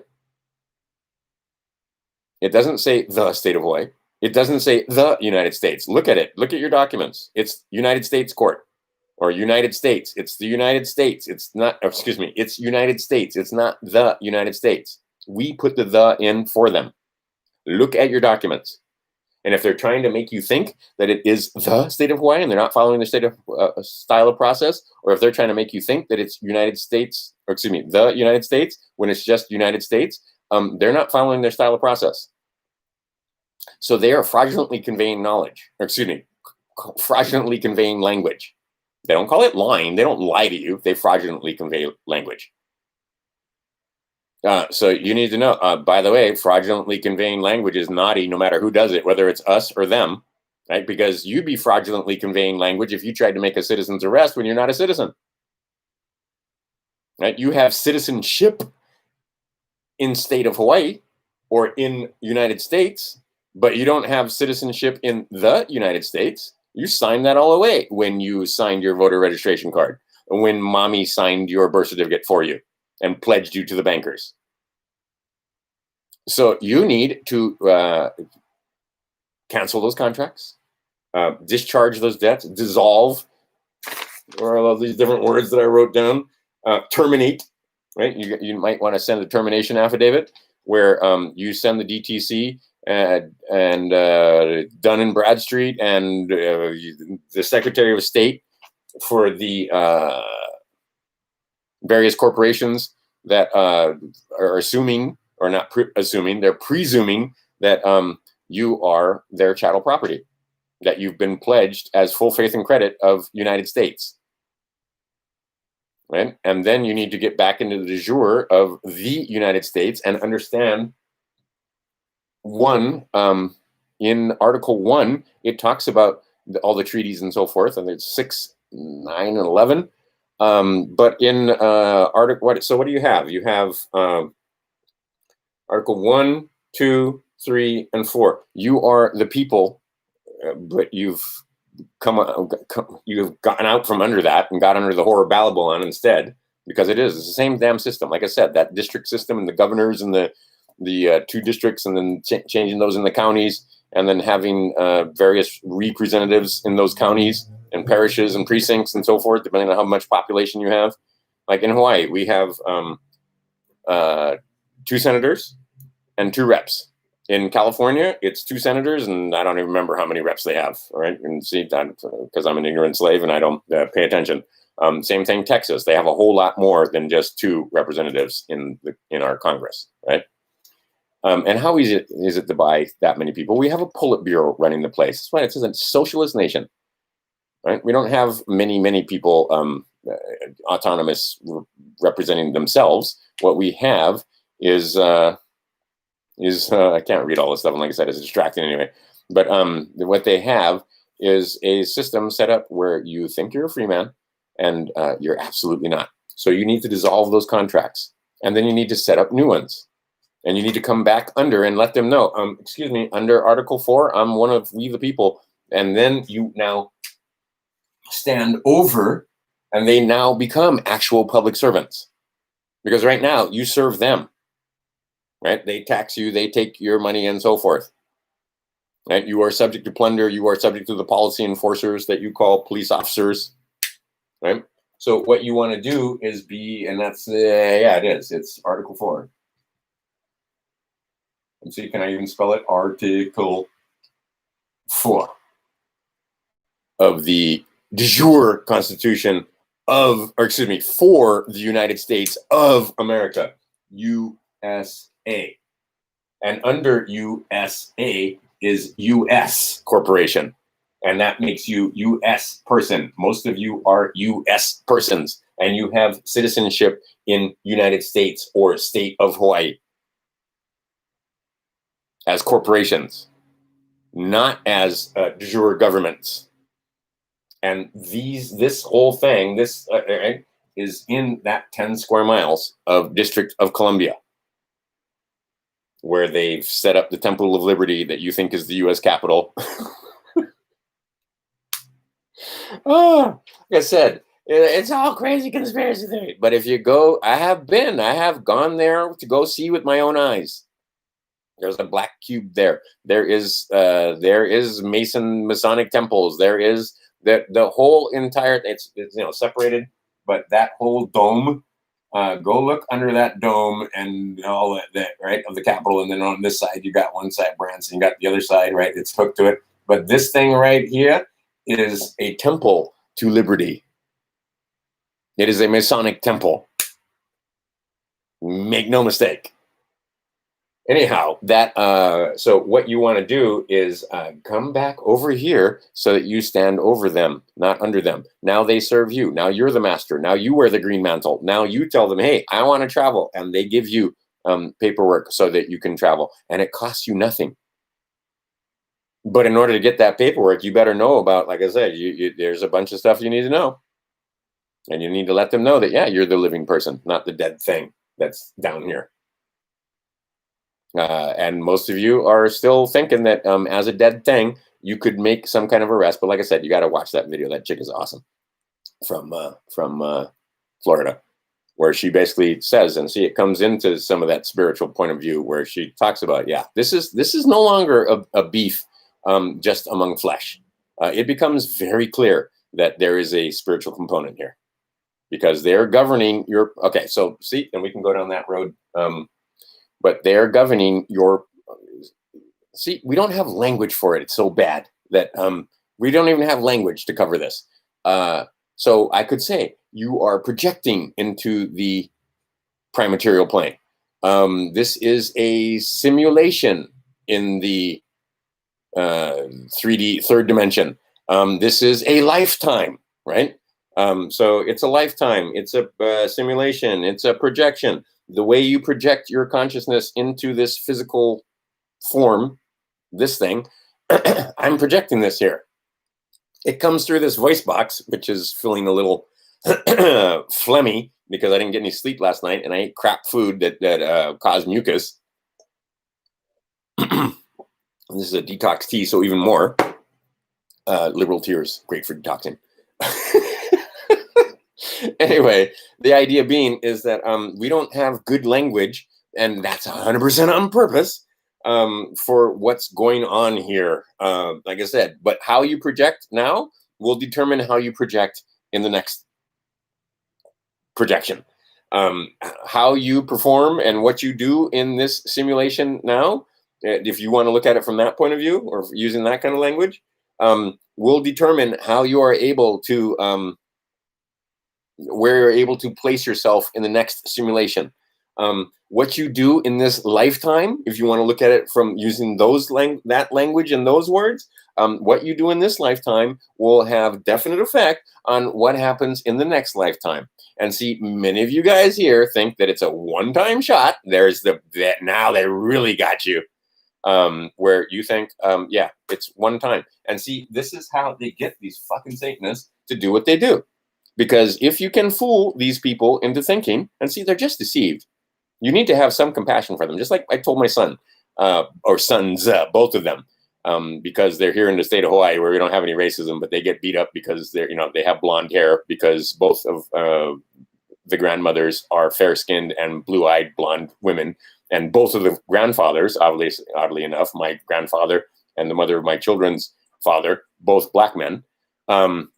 But they happen to come out blonde looking and they have like kind of blonde curly hair. And of course they get beat on here in the schools because there are no minorities here. There are no majorities here, but there is a fuck you Howley thing going on in Hawaii that is unmistakable. And they from an early age, they need to learn how to handle their business. Long story, but long story short, the color of your skin really, does it matter? It does not matter. But on a secular level, it absolutely matters. Wherever you go, there's going to be some of that. But I tell them, look, you need to have compassion for those bullies because they're just deceived, right? If you went home and your own father was beaten on your own mother and beaten on you because he came home drunk on a bender or whatever, you might have some anger issues that you wanted to take out at school too, right? So you need to have some compassion for these kids. That doesn't mean, right, you start no shit, but you take no shit. Right? Simple as that. So they learn from an early age how to throw punches, just like I did here on Maui in Waihee. And it turns out, and it's already happening. now that the child is a teenager. One of the kids that he used to fight with constantly when he was a child, they're now good friends. And that's a man thing. A lot of women can't get that, can't figure that out. But that's, and then same thing with me. A lot of the guys that I used to rough and tumble with, and it was a slightly different attitude back then.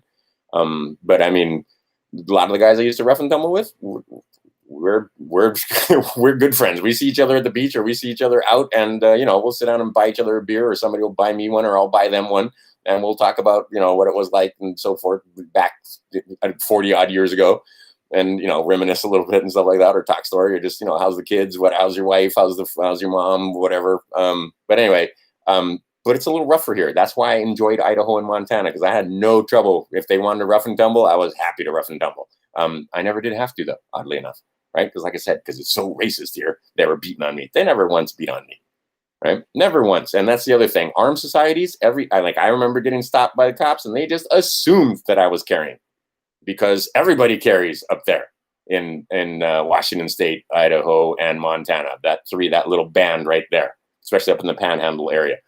I mean, old women carry, everybody carries. Everybody carries. The fucking accountant for this one company, this old woman, she carried. And she had multiple guns that went with whatever outfit she was wearing. It's awesome. Anyway, and they're polite, right? You go to other places where the liberals have tricked you into giving up your guns, and it ain't so polite, and you are subject to plunder, and those cops may not be so polite with you. But I guarantee you, the police up in Idaho, they were fucking polite, and they went by the book. And they were respectful, right? And as long as I wasn't being an ass, they weren't going to be an ass, and everything was going to be fine, right? I enjoy armed societies because they're fucking polite.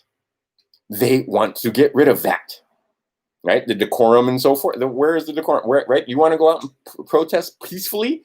Absolutely. It is enshrined in those documents I was talking about. The United States Corporation, United States Corporation, absolutely, under the First Amendment, tells you that you can peaceably assemble, which is part of the United States of America Constitution that also tells you that you can peaceably assemble. It doesn't say that you can throw bricks through windows. It doesn't say that you can throw Molotovs at cops. It says if you're standing on your square, and I've talked about this numerous times, as long as you're on your square, you're fine. As long as you cause no one any loss, as long as you cause no one any harm, as long as you have no mischief in your contracts. And see, you want to try and make a citizen's arrest when you don't have proper standing? Yeah, that's mischief in your contract. And as long as you're not disturbing the peace, right? So if you peaceably protest, you're cool. And it's enshrined. That's not a privilege. Right, but they gave you the privilege. They gave you civil liberties under United States Corporation, or State of Hawaii Corporation, which is basically has a constitution that reflects that. Although State of Hawaii Corporation, our constitution, very odd, or that constitution is not ours, it's not mine, because it's based on kingdom law of the conquered kingdom of Hawaii. And there's a lot of stuff in the State of Hawaii Constitution that does not appear in State of California Constitution, or Montana Constitution, or Ohio Constitution, or Michigan, or whatever, of the other several states, because you guys weren't a kingdom at one time. So anyway, so this is as far outside the United States as you can be and still be inside the United States. It's different here, I promise. It's not the same as other places.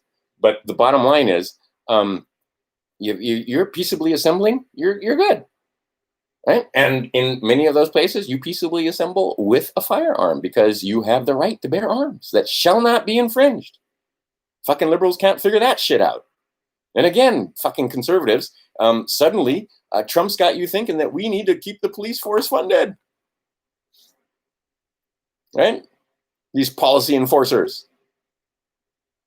Now, there's a happy medium there someplace, but we have gone way over the line when it comes to giving some of these policy enforcers just a little too much authority. And because you're a dead thing and you don't know you're a dead thing on paper, the cop shoots you, and 99% of the time, there's no recourse on the cop, because how do you kill a dead thing? They just made it official. So you need to kill that dead thing ahead of time and declare yourself a live thing, and now you'll have standing, be able to stand on this square, and you can be autonomous. See, and that's the other thing. I listen to Trump talk about anarchists. These aren't anarchists. Anarchists don't use marriage certificates. Because why the fuck you need permission from the government to tell you, I mean, right? Why you need permission from the government to have children? You don't. If you're autonomous, that is, right? That's anarchy. Why you got to go to the centralized food distribution center and buy food if you can grow your own? That's anarchy. Get your own damn vegetables. There's the places they show their hand constantly. You can't even grow your own vegetables. You try to turn your front lawn into a garden and they come down on you. You try to trap rainwater and they come down on you. How much clearer can it be that you're a fucking slave? Right? But no. That guy's crazy. Right? Oh, those guys that talk about right, and that talk about being autonomous, and right, those are crazy people. We know the truth, right? I went to slave school, so I know that that's crazy talk. I'm a free man. They don't even call you a man; they call you a human. Go look that up. Why are you a human? That color of man, color of law. Right? You don't know what the words mean. Webster changed all the words for you, so you got the last definition first. So you don't know, it's legalese to you now. So when you walk into court of law, you're bewildered. You don't know what prejudice means or without prejudice. You don't know what assumpsit means or non-assumpsit. You don't have it. Most people have never even heard the word assumpsit. Right? So you got to know what the words mean. They gave you a slave education. You got your first degree is called a diploma at high school. They gave you your second degree when you got, if you got a BS or a bachelor's or a something out of one of our excellent institutions. And then you never even got your third degree. Most Masons will get their third degree, and it's oral, right? And like I said, that's where the memes come in. You're able to look at those pictures. A picture will say 1,000 words, but you're not willing, or not able to be you're not able to take notes in when you get your third degree. You can't have a piece of paper that has words on it. And see, they use those memes because they understand that those memes, a meme speaks 1,000 words. And I was very interested, and now it's like hard to find a lot of those Masonic memes or those pictures from the Masons because they've taken them down. But you'll see the pillars, and you'll see that, right? And you'll see that this square right here is on the top of a pillar, and there's 7 pillars. That's why, go back. I deleted it, but I'll put some of the links below. Read the article for yourself when it comes to the Masons in Fiji. But there are 7 pillars there. What are those? It's talked about in the Bible. What do those 7 pillars represent? Right? Those are the 7 Hermetic principles. And I've done videos on that. I'm not covering it now because it just makes this thing way too long. But there's 7 Hermetic principles. You need to know those 7 Hermetic principles. Right? Starting off with mentalism. It's all mind. And going all the way down to frequency and vibration and cause and effect and so on and so forth. Right? Gender and so on. 7 Hermetic principles. And then on top of that, you'll see that triangle and those angles. And then under here, you're going to see 12 squares. It all means something. The buildings used to have beauty in them. And it used to be, you could look at the building and you could be reminded of the knowledge that you were supposed to have. Okay, now you've got your 3rd degree. There's 30 more degrees on top of that. You guys, like it's you, me, I read at the 2nd grade level for the most part, maybe 3rd grade level. Right? Because I didn't know what the words mean. I didn't understand that there were multiple ciphers for that Bible. There is absolutely the literal cipher where a guy builds a boat and puts the animals on it. Yeah, that's the literal cipher. There's a literal cipher about being death, crucifixion, death, and resurrection. Right. So first you crucify, the thing dies, and then you resurrect it. Yeah, that's a metaphor. The Christ was here to set you free. No more need for blood sacrifice. He was the sacrifice. Nobody gets out of this thing with using their name. You use, it's the name of Christ, right? Christ Jesus. Right? So you got to know your name. Most of you don't know your name. Right? And they bet you won't know your name. And they win that bet, and you pay them every time you walk into court. If you've walked out of court, the closest I ever came to almost winning that bet, but I didn't know what he was doing. He slid the piece of paper over, and I didn't know what to fucking do. Right? Now I do. Like I said, I've come a long way since then. But there's, all right, would you get out of our court for $20? Right? They won the bet. And I said, yes, I'd take the bet. I'll take it. I'll walk out of here for $20 because everybody else was paying $400 and $500 and $700 and for the same exact thing. Because I was, I was a expired license, expired registration, expired every fucking thing. And, the penalties are pretty stiff if you don't understand, you have the right to travel, and if you're in their world, you can't go in there and say I don't consent. If I would have had my paperwork in order, things would have been different. But anyway, I took the $20. Yeah, I'll walk out of here for $20. Fuck it, way easier. So they won the bet because I didn't know my fucking name. And then they wrote bonds on that judgment. Those bonds are still existing. I have to collapse them. I have to dissolve those because they charged me for the privilege of having a judgment. Come on, it's funny. A lot of guys get mad. Don't get mad. They eat that loosh. Right? But I mean, the same thing. Anytime they go into court, they're gonna. You've got bonds. You have bonds, and they're gonna modify or create. And sometimes, because they modify, they are creating a new bond based on that case number. Go check it out. Patrick Devine ain't lying, right? And this is all news to you because you went to slave school, and this is all crazy talk. Right, so yeah, maybe you want to get some information. Like I said, I was up till 3 o'clock in the morning, and I will probably take a nap, and I'll be at it some more because cut once, right? But you measure twice. So I'm not sending in any documents that I'm not sure the results of those documents. I want to talk to other people that might be ahead of me. I want to form groups of people, right? And see, here's the thing: once people start figuring this shit out, they disappear, right? You got to figure this shit out for yourself. Ain't nobody filling out the paperwork for you. Nobody signs your name. You are the only one. So you need to know what the words mean. You need to know what the words mean. You need to know what to say, and you need to know who to say it to. Said this numerous times now. There's paperwork to be done. I've got some documents where these guys are trying to trick me. I just realized recently, after doing some more research, into using their forms, which tells them that I am in their jurisdiction. So I am going to send them a document that I draft myself that says, this is in lieu of, according to this other, and I put that in another video, where you draft your own damn document and ask for the same stuff. Not using their form, using your own words as the master, and you put green around that. You put the green mantle around that. And guess what? There's all manner of, go on Amazon, go on Office Max, go on Office Depot, and yeah, there's green jackets for your documents. Why are there green jackets for the documents? Right? Because that's how fucking ignorant we are. And nobody want to admit you're ignorant. Nobody. Right? And that's the thing. There's this guy. He's great on Facebook.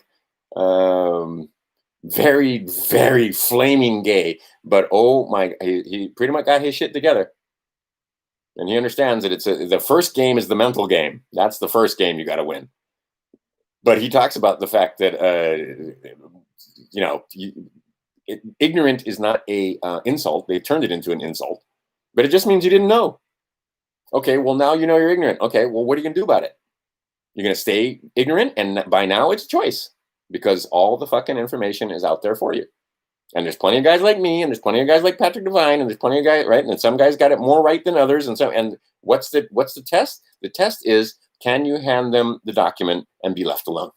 Can you stand on your square? Can you get it to the point where, and I've seen this, I've watched videos now, I've seen other stuff, and you ain't gonna get them here on YouTube. Fuck that. You gotta get over to BitChute. You gotta get over to other platforms where the cop takes the ID and hands it back. And one of them, the cop literally says, "I don't want to get sued, so get out of here." Right? No fight, no get out of your car, no handcuffs, no gunpoint, no none of that. Just all right. See ya.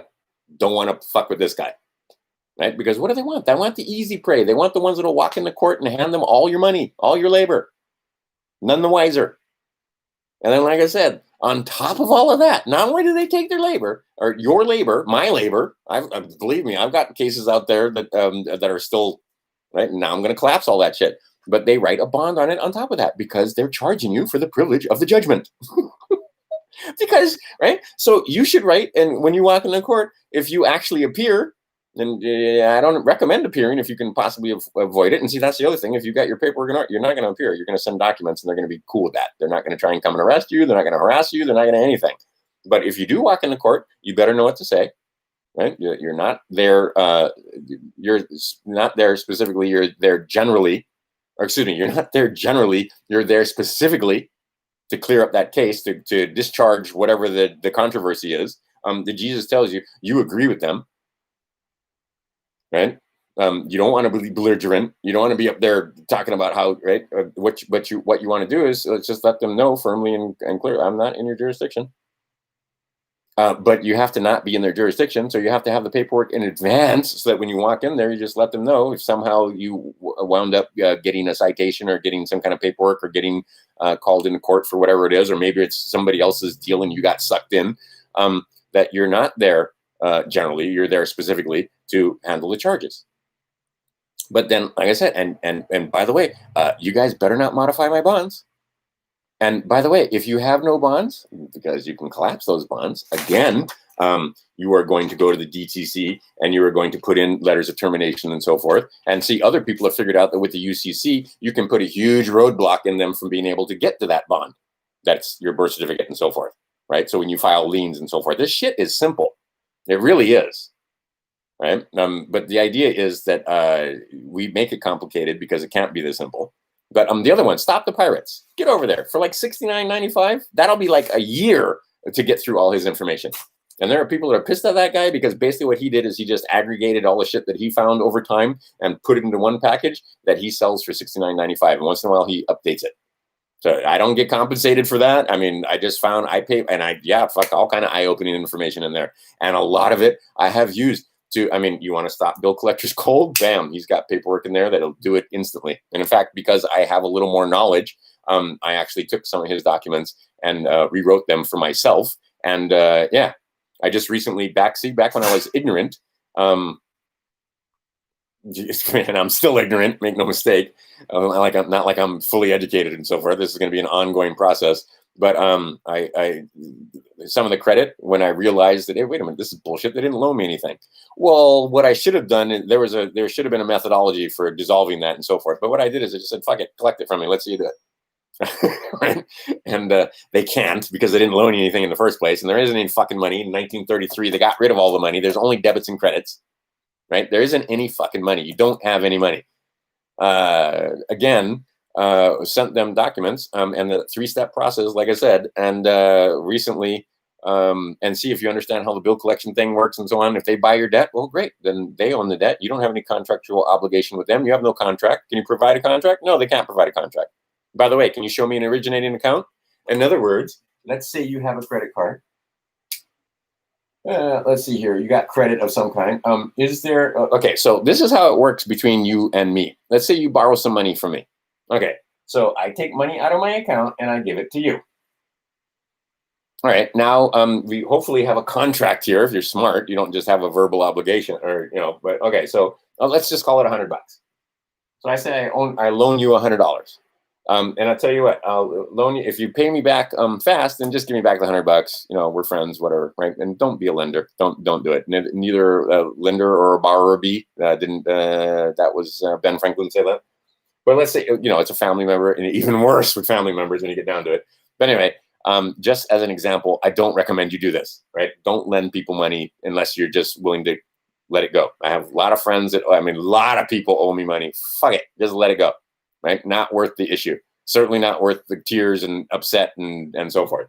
But anyway, let's say you give it back to me in a short period of time, then fine. Just give me back the $100.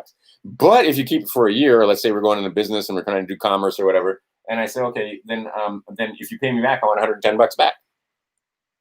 Right? 10% interest. Simple. All right. There's an originating account there. Right? So I took money out of my account, gave it back to you, and I'm going to put money in. Okay. When you borrow money from credit cards, there's no fucking originating account. You sign that and they create money. Okay, so now, so long story short, you can send them a 3-step method. You can give them certain letters, certain documents with certain words on them that say, this is, you have such and such time to refute this. Affidavits that are not rebutted stand in law or stand at law. And then after 30 days, they don't respond. See, and you don't respond to presentments. And that Chain to the Skies talks about how you can respond to presentments. You don't respond. and I send you an affidavit of default, right, with an opportunity to cure. In other words, look, you've had 30 days. I'm sure you didn't respond. I'm sure it was no fault of your own, and you guys got busy and stuff like that. And so here's my presentment to you again.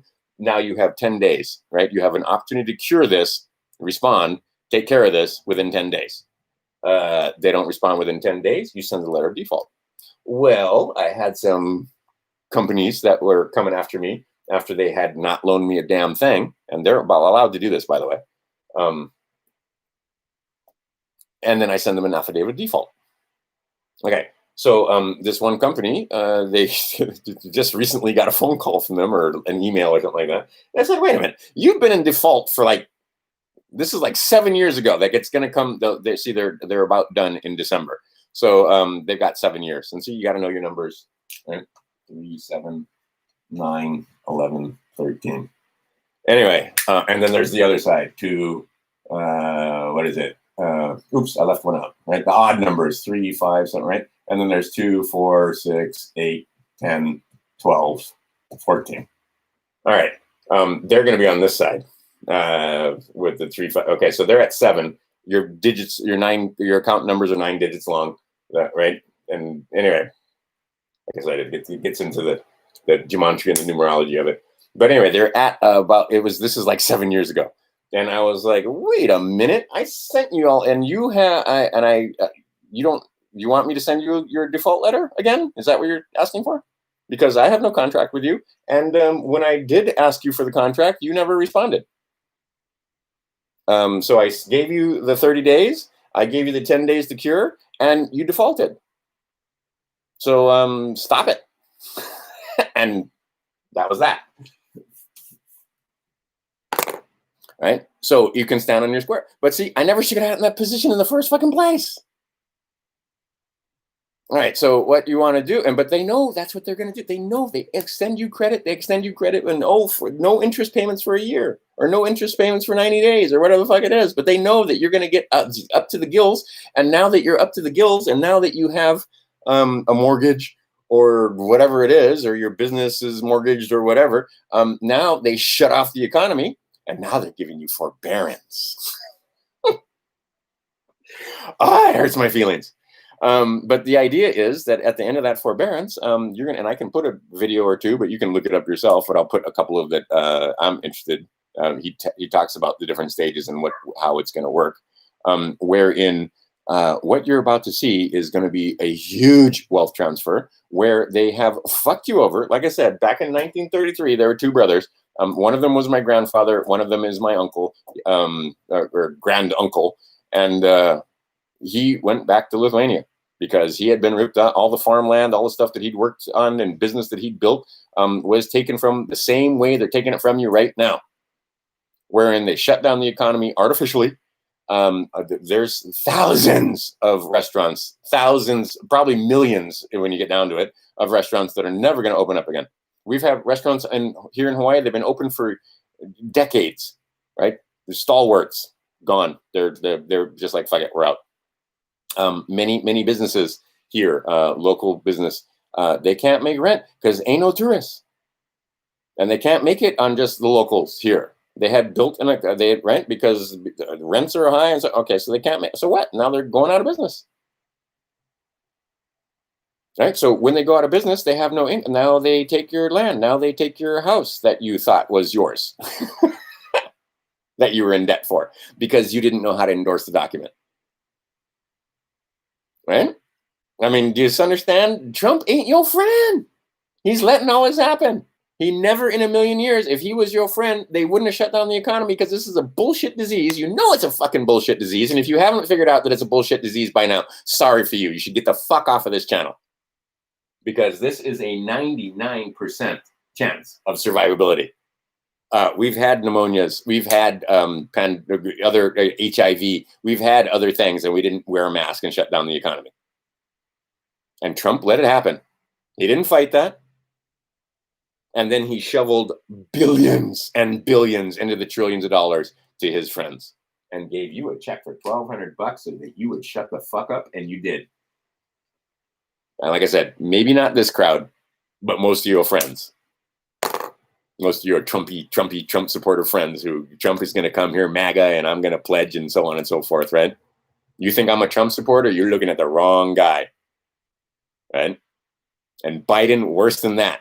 And what they do is they play both sides against the middle to get you to sign away your rights so that you become a member of U.S. corporation via your voter registration in whatever it is, state of Hawaii or state of California or state of, and you think you're going to vote these motherfuckers out? You think really, really, slave, you think that you pick your president? You don't think that this is an orchestrated, it's a show to keep us happy and entertained, right? And I don't give a fuck I don't give a fuck. I'm at the point where I just don't give a fuck anymore, right? And I know people just get all pissed off because they're all Trump. And his wife is fucking gorgeous, make no mistake, and so is his daughter, and his sons are good looking too. And yeah, are they enemies of your enemies? Absolutely, they're enemies of your enemies, but they ain't your friends. You ain't in that club. It's a big club, but you ain't in it. I doubt seriously any one of the, holy crap, 16 people watching this are in the club. You ain't one of them 300 families, right? I mean, you're not, and you're not going to be, right? You need to change your status so you can get out of this game and have them quit raping you, right? Simple as that. And here in the state of Hawaii, like I said, we got 17 dead from the Rona, and we shut the whole state down for 17 dead in a state of 1.4 million, 1.44 million people, 1,440,000 people. You guys are whining about, and I see this too, these sanctimonious little fucks that talk about, oh, every life is sacred. Right? In the whole state, we haven't even got 1,000 cases yet still. Even with the new surge, the numbers that, right, and they're putting out bullshit numbers just right on schedule. Second wave, they're going to keep you locked down because what they're trying to do is these fucking pedophiles that have been raping children, drinking blood, eating children, selling teenagers. And like I said, we got 17 dead here. We got 17 children missing on the Big Island alone. In the county of the Big Island, 17 children have gone missing. It's a fucking island. Where'd they go? I can tell you where they went, but you don't want to hear it. There's many more than that in California and Oregon and Washington and all over the place in the United States.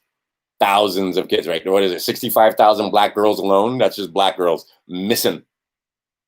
A couple of 100,000 kids go missing a year, and I got friends that unfriended me because they're found within an hour. It's a missing persons report, but they find them within an hour. Well, I'll tell you what, the missing children on Big Island, they've been missing for months. Some of them going almost a year now. They didn't find them within an hour.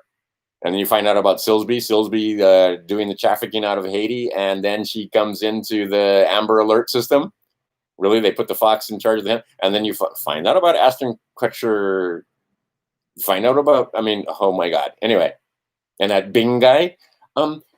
Okay, for those of you here, I'm pretty sure many of you have been seduced by the RS, or maybe it's the.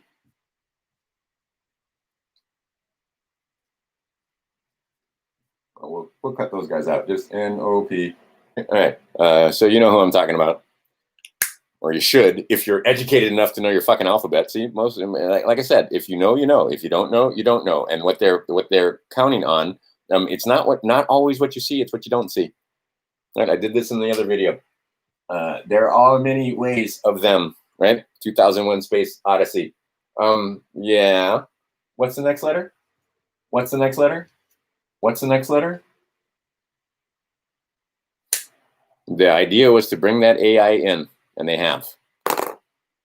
It's like I said, there's more going on. I saw some list about the spiritual aspect of it and so forth. And yeah, it hates us, considers us a virus, wants to get rid of us, does not love us. And it controls that left-hand path. And the left-hand path, you can call it Lucifer, you can call it Moloch, you can call it Baal, you can call it Satan, you can call it Saturn, you can call it whatever you want. Look, I'm going down that path now, and fuck it, this thing's getting too long. But you want to spend some time on it? We can. But the idea is these guys over here told you all about, and they showed you the pictures. Bing, the guy that there are no witnesses, but we know he committed suicide. And see, I don't give a fuck how they go as long as they go. Right, and you're going to see this more suicides. You're going to see a lot. Where's Tom? Where's Tom Hanks and his wife? What happened to them? How come Oprah has canceled all her stuff? How come Ellen looks like shit? Run, Forrest, run! Really? When he was in Australia? Really, Ellen? Oh, right. The day is coming when these motherfuckers won't be able to walk down the streets, because when your friends wake up, all you're going to have to do, just like I said, get out of the system and stand back and watch, because the Democrats are going to eat their own. And so will the Republicans. When the Republicans finally figure out, many of them have figured out that, the pedophilia and the Saturn worship and the that hero with 1,000 faces that demands blood sacrifice is a real thing. And they were in Hollywood, and they were in DC, and they were in world governments all over the place. Not all of them, but some of them, enough of them. It's not just going to be citizen arrest. It's going to be citizen. It's going to be there's going to be strange fruit again, but this time it's not going to be niggas, right? I mean, it's coming. Believe me, it's coming. When these people figure it out, and it's a slow process, but what you're seeing is them waking up. But that Bing guy, if you look into it, who paid for? Okay, so there were those two journalists that were in North Korea that got in trouble. Just same thing like went down in Haiti when Silsby got in trouble down there. Who came to the rescue? Yeah, it was the Clintons. In North Korea, who came to the rescue? Yeah, it was Bill. Bill went over there and saved him, and they made this story about how they, right? And then what's the next thing? They're with that little girl in fucking comic ping pong. Who paid for the trip for Clinton to go to North Korea? Oh yeah, Bing, the guy that just committed suicide, and he made Polar Express and so forth. And some people are going back and looking at Polar Express, and now you're horrified because it's not just a cute little Christmas movie, is it? Right, taking children away in the night on the train. Yeah, maybe there's a little more to this than you might think, right? But you can't tell your friends; they will call you fucking crazy. So what do? Socratic method. Get them asking questions again. And you get into the spiritual component over here, and I know guys that want to do astral and fight demons and so on, and they want to get, do those things exist? Yeah. You want to summon demons? Drink. Alcohol is part of I have been in some interesting places down there in Louisiana, on the bayou, and in the French Quarter, well, actually outside the French Quarter, in not Baton Rouge, but in Nolens. And yeah, it's a little creepy and a little weird. And so, but anyway, part of any of those fucking rituals and part of any of that stuff, always alcohol, always alcohol, always alcohol. Because you want to summon demons, get some alcohol. And see, other people are figuring out, and I've heard all kind of wonderful and interesting stories about people going the other way using the mushrooms from the mushroom cult. And they'll never give you the mushrooms in the mushroom cult, right? They'll give you pharmaceuticals and they'll give you poisons and toxins, but the mushroom cult, and literally, if you go back in time, these people are wearing mushrooms on their head. To this day, the fish cult is still wearing fish heads on their head, and they call themselves Catholics. And there are good Catholics and there are bad Catholics. There are good mushroom culters and there are bad, right? The world is split in two, my friends. So the idea is there's not all good, right? And the good guys wear black. They got you fooled. Right? They want to make you think that the white guys, those are the pious guys, right? But actually, when you get right down to it, I have seen both sides. And look in your Bible. Do the angels come and kill millions? These are the angels. These are the good guys. Right? So your idea of right and wrong, up and down, black and white. Do you see the symbolism I got going on here? I'll hit you over the head with it. No, look, it's a whiteboard. Oh, look, I'm in black. Anyway, the idea being is the idea. The idea being is that it's not as cut and dried as you might think. If you learn the 7 Hermetic principles and you understand the fact that you're supposed to transcend this.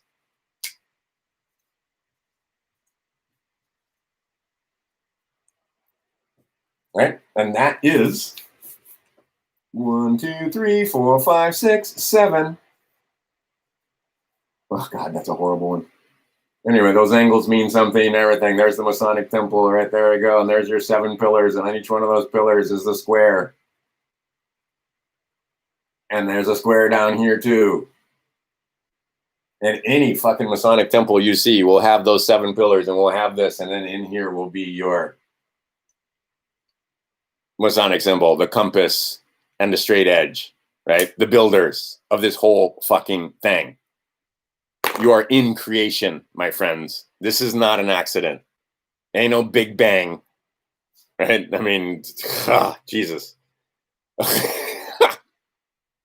Anyway, I did that on accident. I'm sorry, but the idea is that it's just painful at this point. It's just we're so, and again, we, not just you, not just them, we are so fucking ignorant, and the only way to get out of this is with knowledge, right? The truth will set you free, but those who speak truth have no friends, or so say my African ancestors. Speakers of truth, no friends at all. So you want to speak truth, you ain't going to have no friends. So instead of speaking truth and instead of trying to come from on high where you know the truth because you've been exposed to and that's not enough, right? And that, oops, see, it's not a nice. See, and that's what they'll do. They try and make you think, well, that's IRS, right? No. I'm talking about the alphabet. Right? Yeah, those of you that have spent some time reading all those drops and so forth, yeah, you have more knowledge, but it makes you sound crazy to the other guys. So instead of saying that I know the truth and you don't know the truth, why don't you get them asking questions? Right, Socratic method, understanding the fact that these guys, they ain't your friends, right? There's the good guys and there's the bad guys. But it's just the guys. It's the same. It's the same. It's the same. You are supposed to transcend that. You think there's some great stuff in philosophy when it comes to the Chinese, where, the story about the horse runs away and that turned out to be a bad thing. But then, it turned out to be a good thing because later on it comes back with more horses. And then while the guy was trying to get the horses and so forth, it breaks his leg, which is a bad thing because now he can't work in the field. But then the army comes by and tries to conscript him, but he don't take the son because he's got a broken leg. So he can't. So it turned out, right? Nothing is good or bad except thinking make it so. Right? And you have this idea where you want Jesus and you want the God that you pray to be all good and no evil. If you're breathing, you're leaving, and you're only here for a little bit of time. And then you're going to, right? And like I said, you want to look at it as a projection. Okay, you can look at it as a projection, shadows on the wall. You can look at it as a simulation. You can look at it as a lifetime, whatever kind of language you want to use. Our language is very, very poor for describing what's going on here. But if you think you're here once, and if you think that the evil guys are just evil, and the good guys are just good, your idea, and a lot of times your idea of karma and so forth is also very, very, very childish. Right?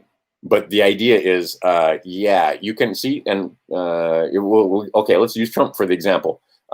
Trump understands that, again, these guys are showing true colors, but by now, could the president of the United States have cut this off at the, nipped it in the bud? Now that they've shown it, okay, get out there and arrest them. Are they being arrested? As far as I can tell, nope, there's still cities burning, there's still unrest, there's still all this stuff going on. Why? Because it helps gut the middle class, and now your business is destroyed, and now you have to buy your stuff from Amazon. Now you have to buy your stuff from the big guys. You're not buying stuff from the middle class, and now your business, what's left of it, they can pick it up on pennies on the dollar. Right? This is an orchestrated plan. And what they did is they started off with the Rona. They're bringing the Rona back, the Rona back. Bring that Rona back because it will keep you locked down. And what the bad guys are hoping is that somehow between now, because they never thought she'd lose, and they always thought that they were going to somehow get this guy out with impeachment or whatever they were going to try and get him out with, or straight up assassination.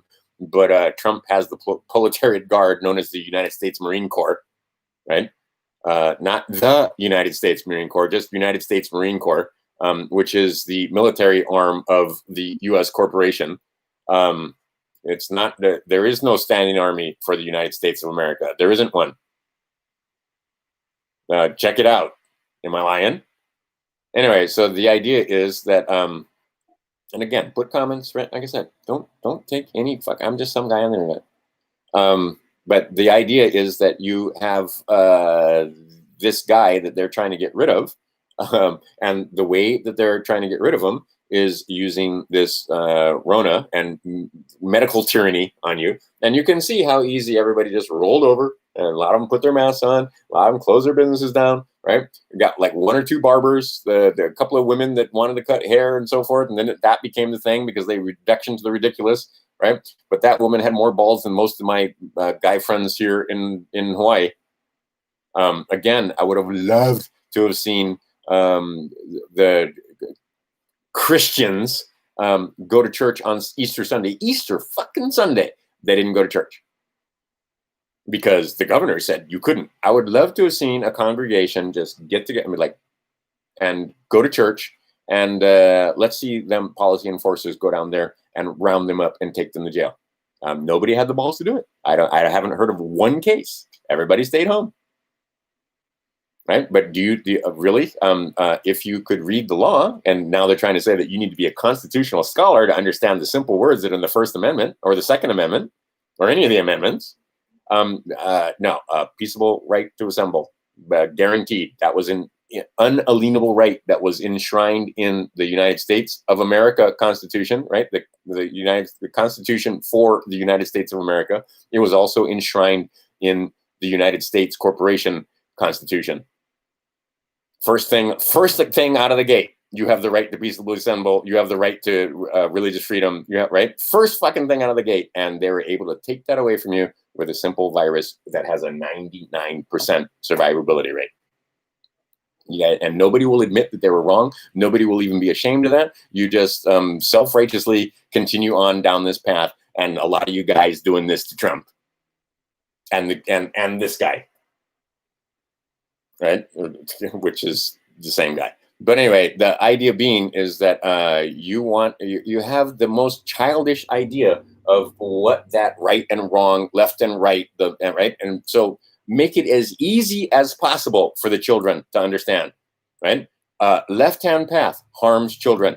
Right-hand path nurtures children. Right, choose a fucking team. And then understand that you may need to defend those children. Is it worth it to you to defend with your life? Or are you going to let the most weak among us continue to be raped and pillaged and burned and murdered and? Right? Now, I'm in the crew where I'm just going to sit back and watch because I got children of my own. And if I get involved, I can get killed.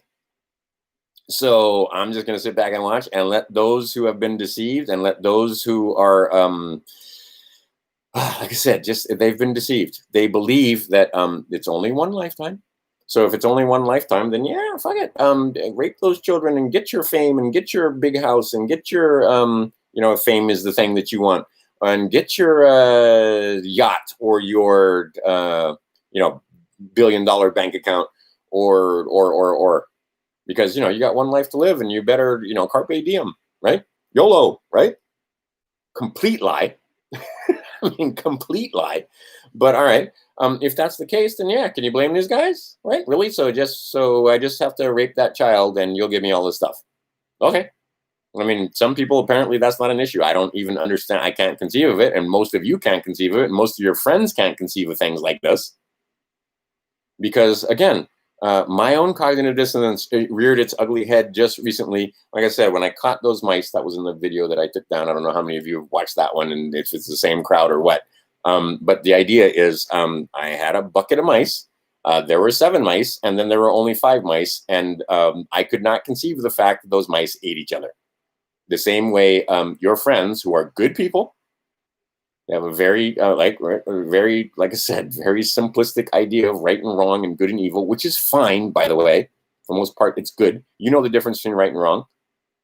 But they cannot conceive that the people that they've watched on TV and they've made movies that they watch every Christmas and that may have made voiced over cartoons that they've loved since they were children, or that have TV shows, or that they voted for and supposedly represent them in Washington D.C. They cannot conceive that some of these fuckers would rape children. They can't do it. You can show it to them. You can everything. You can give them the evidence, right?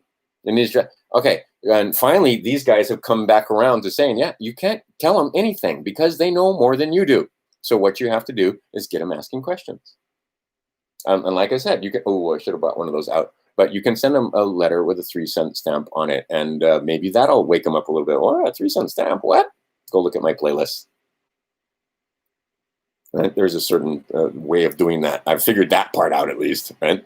But the 3-cent stamp, yeah, okay. And then you wake them, ask them questions. How would Cuomo not know? How would Wolf not know? How would those 5 governors not know that putting a person that is got the Rona into a nursing home not going to be dangerous to those other people that are in the nursing home? How could he possibly not know that? Did you know that? Of course you did. So if you did, how did they not know that? Right? Just get them asking questions, because that's how you get it. Because believe me, a lot of the stuff that I've covered today, when I first saw it, I used to have a securities license. I used to do tax planning. I used to think the IRS was de jure government. No, that's a private corporation that is in the business of collecting tax for the United States corporation.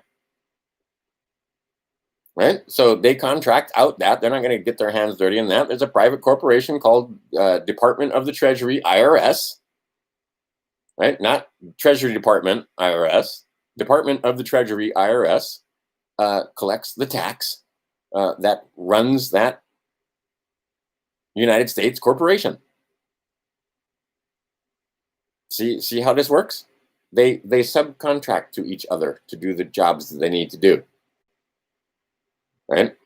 So what you want to do, and see, that's the only guys that I managed to inform that I wasn't inside their district, and I wasn't, and that my individual master file should read MFR01, and that I didn't have any income from inside. It's all from without, so I'm not inside. So they left me alone. They've left me alone since 2001. Because they figured out that it wasn't going to be worth it to me, and I did. And ever since then, it's been a hobby of mine. And then in the last few years, it's come into overdrive. See, but I see all this stuff. I mean, there's a lot of guys where because I read IRS Humbug, and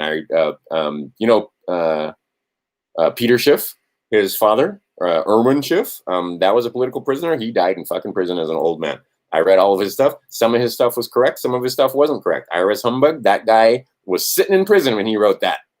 And he had plenty of time to reflect on where he went wrong. Right? See, you only learn from mistakes, but they don't have to be your mistakes. I mean, when it comes to that thing, I more or less figured that portion of it out. And that's only one tiny section of it. So when I see some of the other patriots and I see some of the other guys talking about from my own personal experience, I can tell you where they went wrong or where they are correct. But the idea is that, yes, you have to let them know that, yeah, you're not under their purview. You're not in their jurisdiction. Yeah, you are, right? Okay. But see, I didn't do the rest of the work. I didn't let the Secretary of State know. I didn't let the DTC know. I didn't let various other do I have it here? Because like I said, you got to know what to say and who to say it to. Nope, it's in one of the other piles of paper. But I mean, there's a long list of people that you need to inform. Well, Secretary of State's one of them. That's how you get your passport. Then once you get those documents, then you use those to inform others. Right? And then that's how you collapse those bonds. But you don't want to collapse those bonds until you get your 47 EIN numbers, where you crucify and kill that fictional character that you're chained to, that I still haven't finished the research on that one. Who owns that? Can you claim it back, or is it impossible to claim that? I don't have an answer at this point. I'm pretty sure, but you know what? Fuck it. Give it to them and they can have the liability too. But the idea is that there's other people that you need to notify. So you want to get your travel documents so that you can move around and you can exercise your right to travel. It's the Secretary of State that's going to issue those documents. you need to, maybe the executive branch needs to know, like the president. Maybe you need to inform certain people in the corporation itself that used to represent you, your senator and your congressman, that, by the way, I'm out. You don't represent me anymore. I was tricked. I was fooled. Right? Maybe you need to inform the DTC. Maybe you need to inform certain other the Treasury and so forth. By the way, I have all these assets sitting over here, and I would like to claim them and bring them back over into the de jure Treasury, and then I want to have access to them. Right? All that labor that I put into the Social Security thing, I didn't mean to do that. I was tricked.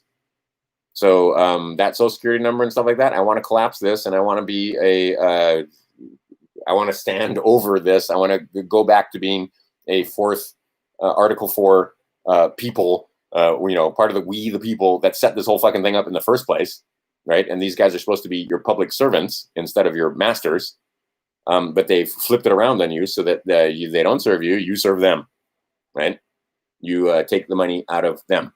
See, and the reason why I'm doing this is making these videos and so forth is so that I can watch them and see where I went wrong, or remember that, being able to quote chapter and verse when it comes to certain statutes on their side. Because again, you are not party to that Constitution for the United States. Damn it, for United States Corporation.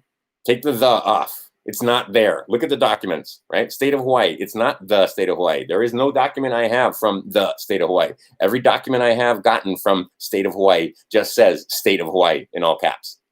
I put the in there. You put the in there because you presume that it's the same thing. And that doesn't matter, right? Grammar fair and word fair.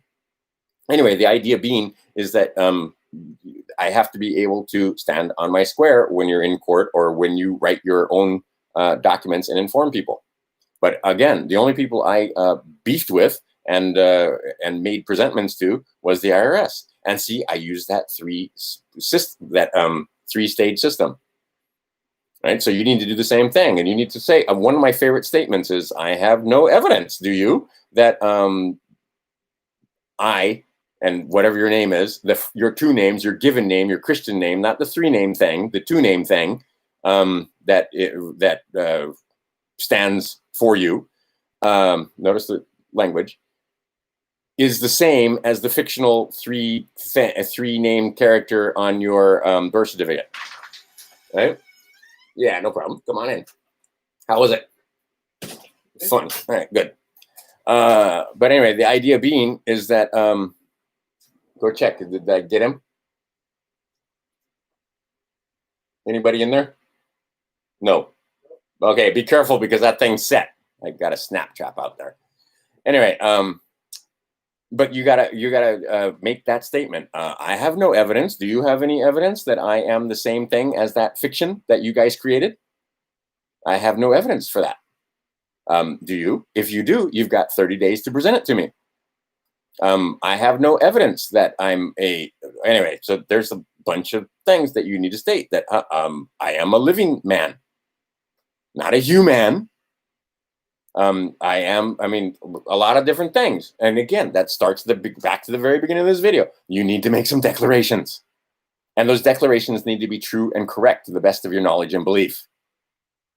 Right? And then you need to put a jurat on there, not just a signature guarantee, but a jurat that says that, yeah, not only are you signing that document or putting your autograph on that document, you are attesting to the fact that everything in that document is true and correct. That's the difference, right? Again, Chain to the Sky explains a lot of this for you in your affidavits. So you need to put affidavits and presentments out there to various people to let them know that you're a living thing. Right? Don't use the word person. You ain't no person. Persons are corporations. Persons are fictional characters, fictional entities. See, and that's the thing. All of these guys that represent you, they're acting. They're actors. They're acting and moving. Right? You got to learn those words and what they mean. And when they act for you, when they make judgments for you, they charge you for the privilege. And again, what's that word charge mean? And how do you discharge, right? How do you settle? These are all things you need to know. Simple as that. And if you can't understand these things, then maybe you want to stay on. And because, like I said, there's paperwork to be done, and it's a bit of a process. And so you need to understand the process. I went through a video that talks about, right, if you guys are going to try and learn all the statutes, you can't. There's millions of them. And that's on purpose. You cannot know all the law. And if you ever did get to the point where you knew some law and you learned, they just change it on you. So what you need to do is understand process. What you need to understand is that it's only about that thick, which is contract law for dummies. And then if you type out the Chain to the Sky, that's 137 pages. And if you do the stamp law book, that thing's like that thick, right? It's not actually that complicated, and right? I mean, I know guys that every damn bit of their history when it comes to their batting average, right? All those stats and so forth. But really, you can't get a book that's thick that tells you how to use stamps. Really, you can't. It's 137 pages, about that thick when it comes to Chain to the Sky, and that has all the stuff in there that talks about all the different things that you need to know when it comes to understanding the various legal terms and presentments and so forth. Really, the guys running, rushing, passing, all that kind of stuff, and all these different football teams, but you don't know anything about affidavits or anything, right? Because it's too complicated. But you can memorize all that stuff and spit out all the stats for, Joe Namath going back to, what I mean, right? So it depends on what you're interested in. And if you're not gonna take the time to learn the stuff, and it takes time to learn the stuff, like I said, I stayed up till 3 o'clock in the morning, and I got way more stuff to learn, right? So I present some of it here to you, but I mean, I'm not done. And see, this is the other thing. This is why I like the Patrick Devine videos. You can see the progression, right? So sometimes you think, okay, this, and then you find out, oh, this was missing, or then you find out, that wasn't. Not only was it that was incorrect, right? That was a sidetrack that they threw you down so they could fuck you up. They left out this one detail, like I said, where you take the notary and then you get that notary certified. So you're sending your documents with only a notary. Oh, it gets kicked back. How come? We couldn't figure out why. Well, right there on their fucking website, it tells you that you can't just send in a notary. That notary has to be certified. So you're missing that part of it. So yeah, the whole thing, and now you got to start over again, right? So I'm starting to find out. Say, I never sent in any documents that didn't have the certification because, I'm going to send and see what I'm going to do. This is what I'm going to do. I'm not giving you legal advice. I'm not telling you what to do because this may or may not work. But there's a very few notaries on this island that I use, and they know me, and they look over my documents and just go, "Really?" Anyway, there's 2 ladies over here in a title office that's close by, so sometimes I use them, but sometimes I can't. And then there's this one. I love this woman. She's a Filipino lady, and she's got like a little copy center and stuff, and she's right there near the courts and stuff like that, and she's a notary. And then there's 2 guys at the UPS store, and they're really easy to come by because they're almost always there. So if I'm doing something last minute or something, I can run down there. So there's about 7 different notaries. I'm going to put all of them on one piece of paper and send it into the Secretary of State and say, I need certifications for all 7 of these. And then I'm going to have a document that I can attach to my other documents and say, whichever one of those notaries I used has a certification. That might not be the best way to go, but then I don't have to do it every single time I have. Yes, they've been certified, and see on that certification it tells you, yeah, it's a notary, and this is how good their commission is, or how long the commission is for, and so I'll even know that if their commission expires, not to use that notary, or I'll have to go get another certification for them. See what I'm saying here? And then I can use that one piece of paper and attach it to all my other documents that I'm sending in that are notarized, and it's already going to be certified because, like I said, there's only so many notaries. Most people say the better way to go is to not have multiple different notaries, and especially if you're doing that 3-stage system, you want to use the same guy over and over again, right? You don't want to use different notaries. You want to use the same notary when you do the 3s, all right? Okay, so the idea is to have a relationship with a single notary that knows what you're doing and doesn't think you're a crazy person and can do the jurats and can do the other things. Now, this is the thing, where you are, do you have a notary like that? And see, there are some people that decided to move into that position of notary to facilitate their friends and other people getting out of the system. So they became notaries. I'm thinking about becoming a notary. I thought about it, and then I still haven't decided whether I want to go down that path, because do I want the hassle? I don't want the hassle. Anyway, so the idea being is that you have to understand that I won. Well, I didn't win. I fought to a draw with the Department of the Treasury, IRS, 19 years ago. Haven't paid them a dime since. Same thing. State of Hawaii, beefed those guys. Went from owing them $30,000 to getting a check for $2. And see, they were tricky. If I had cashed that check, anyway. But see, I was smart enough to know. I still have the check here someplace. Actually, it's probably in a tub underneath the house. All right. So that tax end of it. All right. So now at least they're not extracting wealth from me.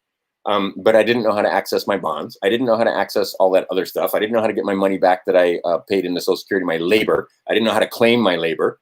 So the idea is that now I got the Department of Labor, the Secretary of State, the Treasury Department, right. So now you get your 47 EINs, kill that fiction, and you got to let them know it's a fiction. You got to let them know that you know, and you got to let them know that you know that they know that you know that fiction is a fiction, and that it's not the same thing as this flesh, and that you are a living and breathing thing, not a dead thing, even though you didn't tell them this. And then, like I said, so I mean, there's a lot of different people that you need to notify. And then once you get those 47 EIN numbers, then and you have the passport and identification and so forth, using that DS 5504. Then you have to go and get your 98 EIN number, so that the living person, there it is again, the living man, right? See, like I said, they have trained us to use language that doesn't work. You call them kids. They're not kids. Kids are things that are suitable for sacrifice, right? Those are children, right? What the hell are you doing? Anyway, so the idea is, you didn't hear that, but there's a bit of a boom out there. But the idea is that 98 EIN number, that's how you're going to access the Treasury, so that once you take the money off of the side that you thought was, with the Social Security number and the number that is 3, 2, and 4, right?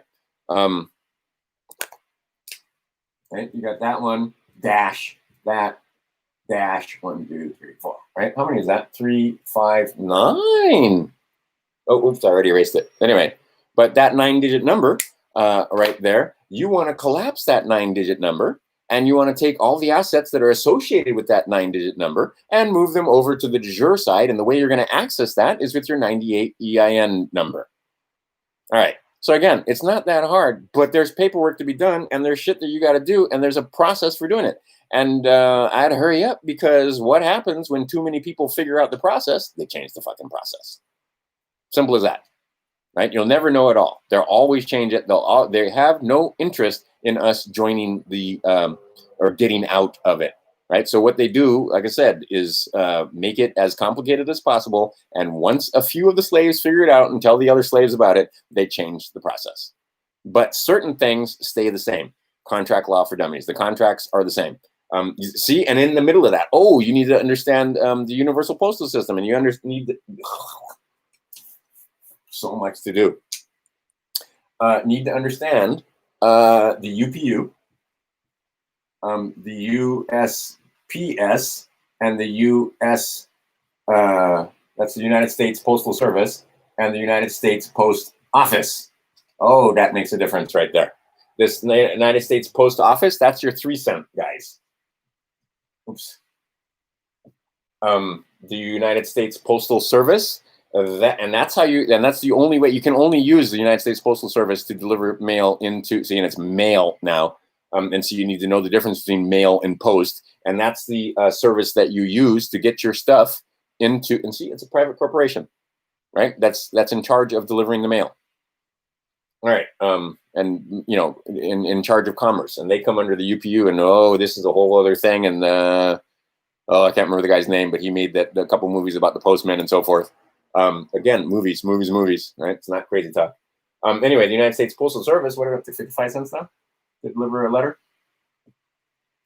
Okay, but you can't get anything to the District of Columbia using the United States Post Office because that's you got to use the Postal Service. So if you want to send stuff to your congressman in Washington, D.C., or you want to send stuff to these various Department of the Treasury, not the Treasury Department, the state, what is it, the Secretary, the Department of State, not the State Department, you got to use the United States Postal Service. Right? I mean, it's not that complicated once you start figuring it out, right? So when you are sending stuff and informing people like the Treasury Department that, oh, by the way, I'm collapsing these bonds and I'm moving my stuff into the du jour, and look, I need a 98 number to get that done so that I can access it and so on. It's these guys you're going to use. If you want to send letters in between you and your friends and so forth, you can use the 3-cent stamp, right?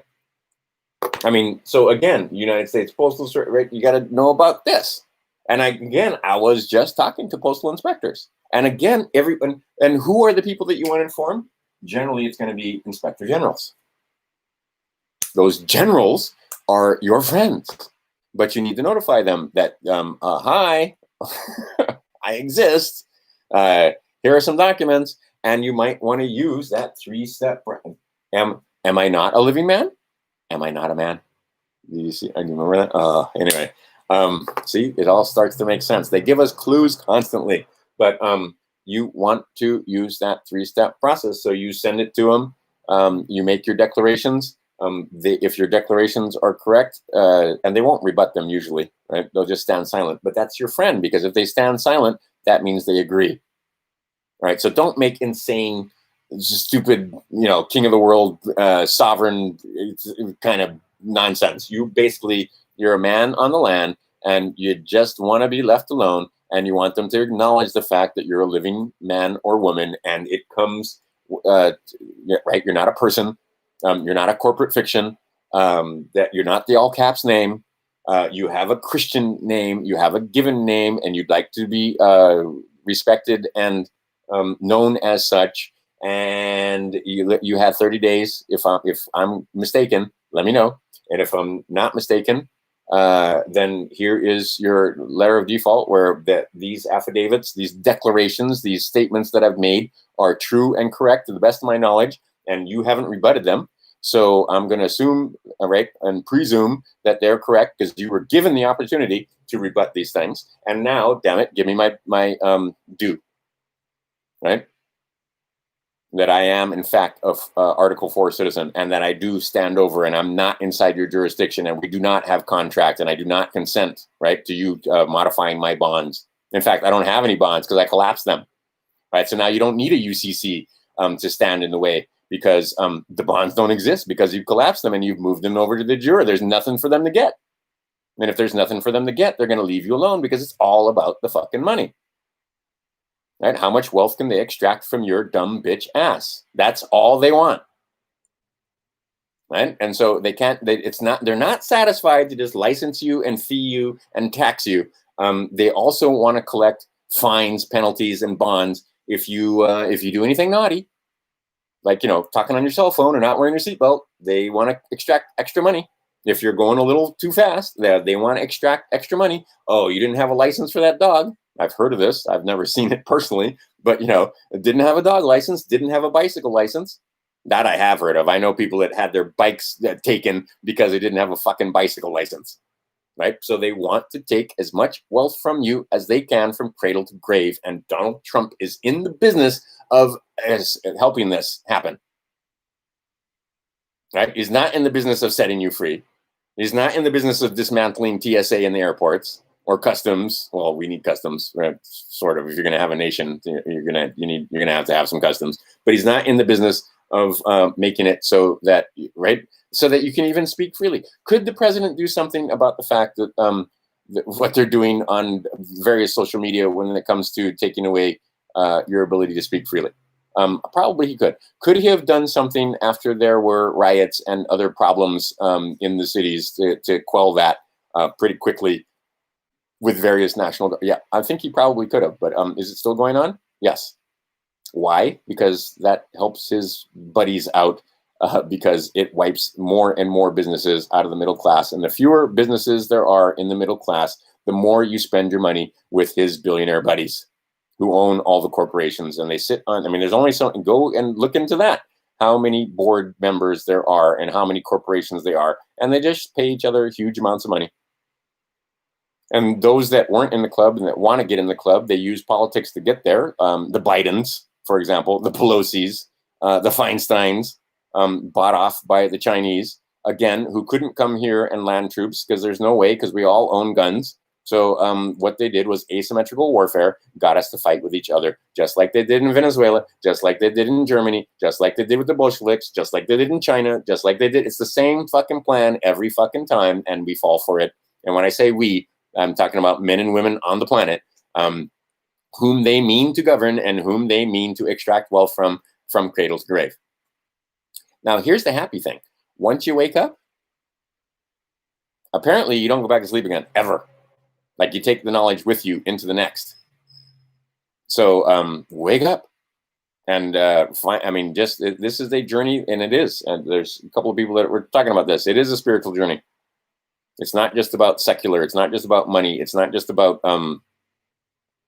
this thing here, what you can see. There's more to it than this. You're living in a very, very strange place.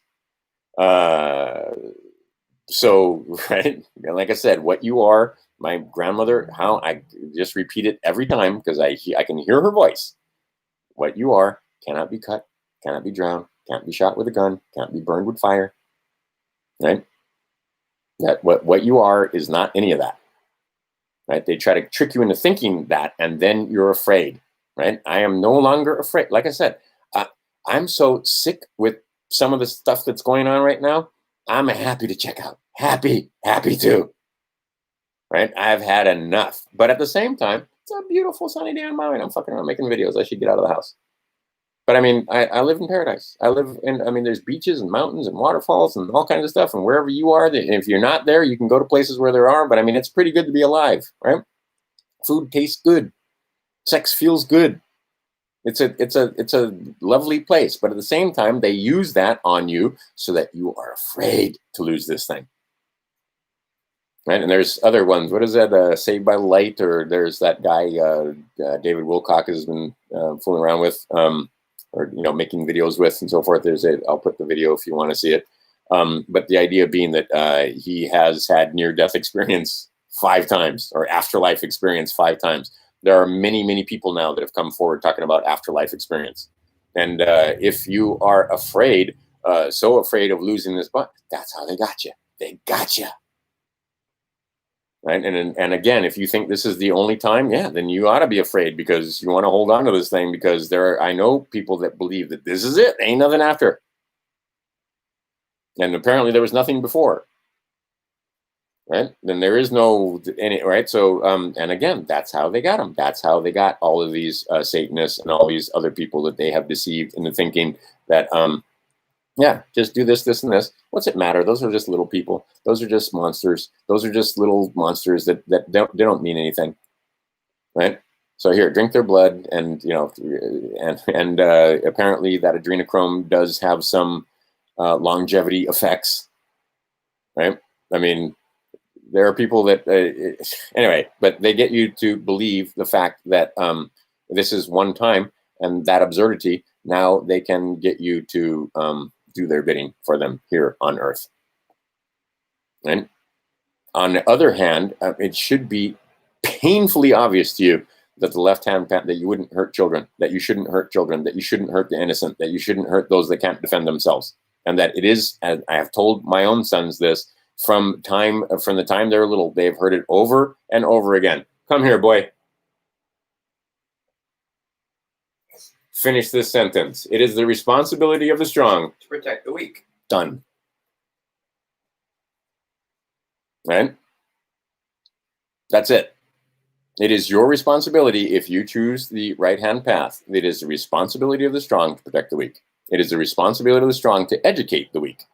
It is the responsibility of those who have knowledge to pass knowledge on to those who are ignorant. Right? It's that simple.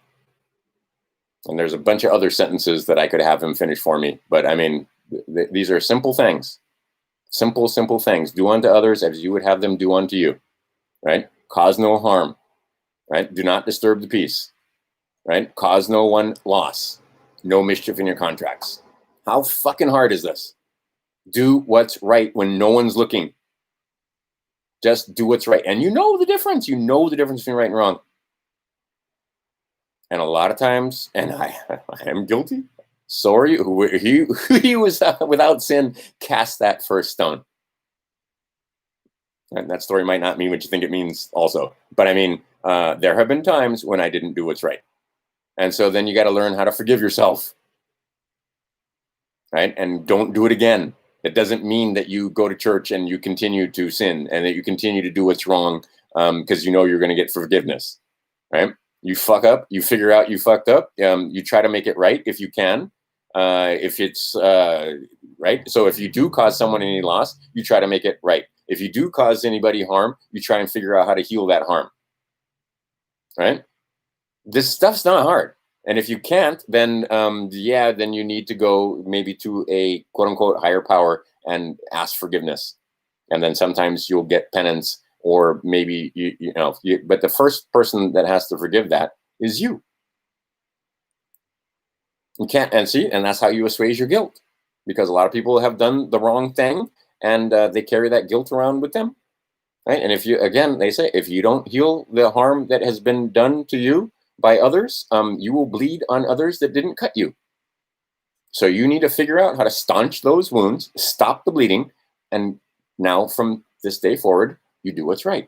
Not that you get forgiven and then you continue to sin. Right? You guys know this. I'm not telling you anything you don't already know. So again, you do what's right and set yourself free. And then maybe after you've educated yourself, you can educate others. And then those others can educate others. Right? E pluribus unum. And together, we bring down these people that are ruling this planet. Because they've got you thinking that it's a secular thing and it's just the United States. Or it's just, I don't know, I know I got people from Fiji, I know I got people from in Europe and Britain and so forth, and maybe some Australians and so on, right? And I should have probably waited till Sunday, but there's other stuff I want to do tomorrow to do this. But I mean, by now it's preaching. But at the same time, this is secular. I don't care if you're a Christian or a Buddhist or a Hindu or a whatever the hell, Muslim or a Jew. You know what's right. Do what's right. Right? Stand on that square. Don't cause anybody any harm. And see, this is the problem. This is what happened with the Christians. You guys got to the point where these people were doing the right thing, living the way. Like I have a neighbor here. She is not a Christian. She is a Muslim. She's Indonesian. Sweetest woman you ever want to meet. Would never cause anybody harm. Would never cause anybody harm. Would never cause anybody any loss. Right? Does not disturb the peace and does not create mischief. Right? Does the right thing as much as possible. So I've never seen, and then I have another lady. She's a Buddhist. See, we live in Hawaii. We have them all. We have all kinds here. Right? Same thing. She's a Buddhist monk. Right? Taoist, actually. And again, stands on her square. Does the right thing. Right? Soft-spoken. Right? And the Christians are going to condemn these people to hell. Right? Deserving of what you get. Deserving of what you get. Right? You want to stand in judgment. The book tells you not to judge, and that's not your job. Judgment is not yours, and vengeance. They had that. Judgment and vengeance are not yours. Right? You take care of your own, and there's others that will take care of that other stuff. But again, right-hand path or left-hand path, choose. And a lot of your friends are choosing incorrectly.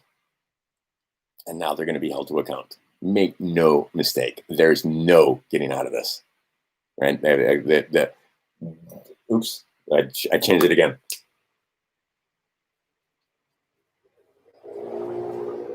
They have told you many, many times in no uncertain terms, and nothing stops what comes. Nothing. There is no power on earth that stops what's coming. None. That's why they're quote unquote overconfident. Because the guys that have done the things that they have done, there is justice, and they pray to a god of justice. This is the thing that cracks me up. That blood sacrifice, that god is Saturn is a god of knowledge and justice. Saturn brings the mathematics. Actually, is one of the things. But Saturn absolutely, positively is a god of justice, and they have given sacrifice to that god, and they expect that they're somehow going to escape justice. Not going to happen. So, many things are beyond your control. Like I said, the wind is blowing now. Set your sails accordingly. Right? So you want to get to the point where you have food stored just in case. You want to get to the point where you're out of the way if there is social unrest. You want to, right? So that the events of the day do not, you just sit back and watch. You can be a passive observer. Right? Take care of your own. You want to get involved? Get involved. Right? I choose not to. But what's coming, there ain't no getting around what's coming. And what's coming is going to make some of you sick. Like sick. If you're any kind of good person, some of the things that are coming up. And like I said, when your friends figure out that it's not nonsense and poppycock, and that these people actually, that there are these people on the planet, they're going to be sick to their stomach, the same way you were sick to the stomach. I mean, I spent a lot of time being angry and sick and unable to sleep when I figured out some of the things that were going on this planet right underneath my nose, right in front of my eyes, because I could not see, because I had that cognitive dissonance, just like your friends. And then, I just happened to wake up a little early. But now we don't sound so crazy anymore, do we? All right.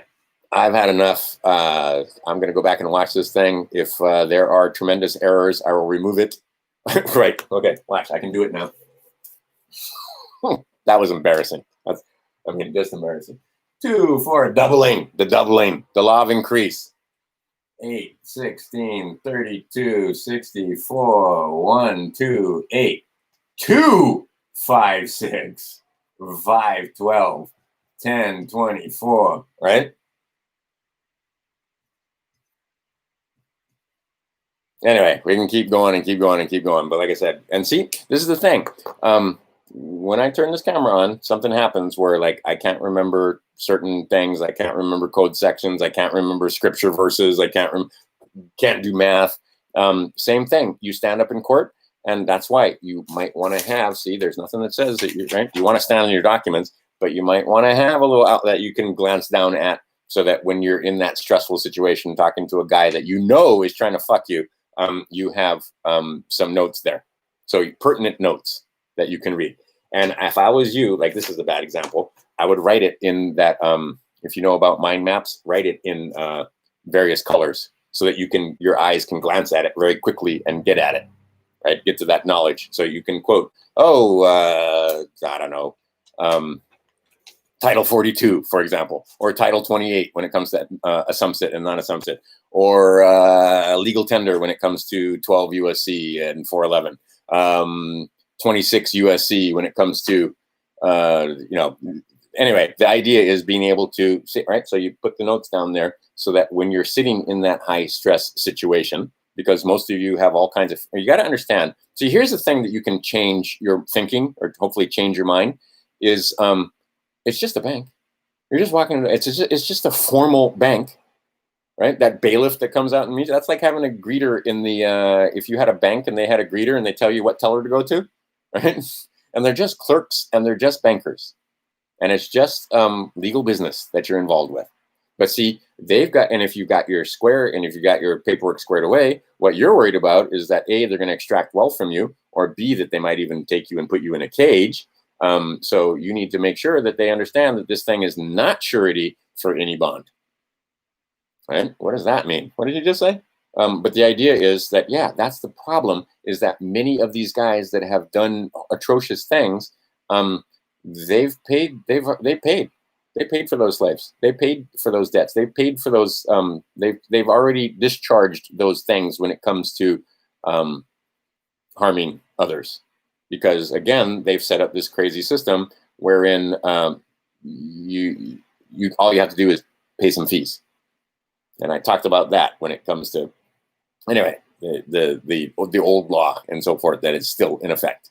So the idea is that if you haven't, I mean, if it's just a traffic ticket, or if it's just some minor infraction or something like that, you still have this feeling in your gut, and you're still going to be under stress. So what you want to do is have your notes handy and have well rehearsed, like I'm doing right now, so that you can, if you need to, and don't get into history with a judge in a courtroom. You might want to put that on paper someplace, but as little conversation as possible, right?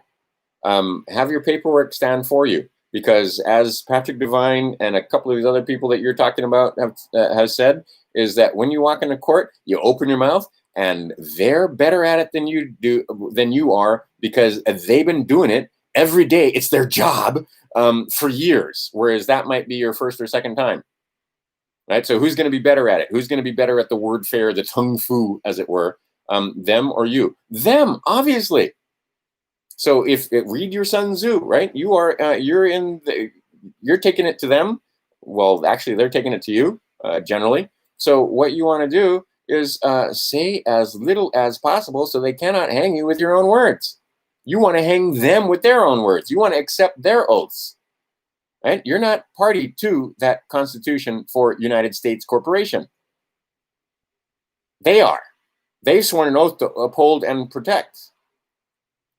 You didn't. They did. So the idea is, when you get in there, as few words as possible.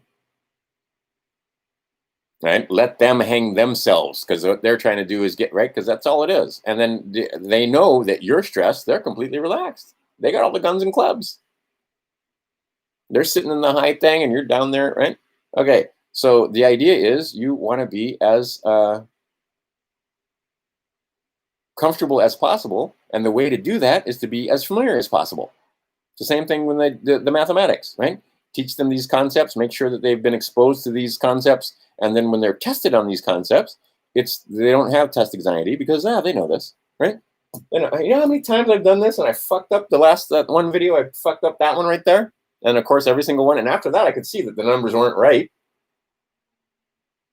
But the idea is that when it comes to whatever it is, when you're under a stress, there's a thing that happens to your amygdala, and I can get into the brain science and so forth, which can be fun. But the idea is that what you want to do is understand that in advance and make sure that you do everything you can so that you can be calm, cool, and collected, stand in your square, and get the hell out of there without giving anything.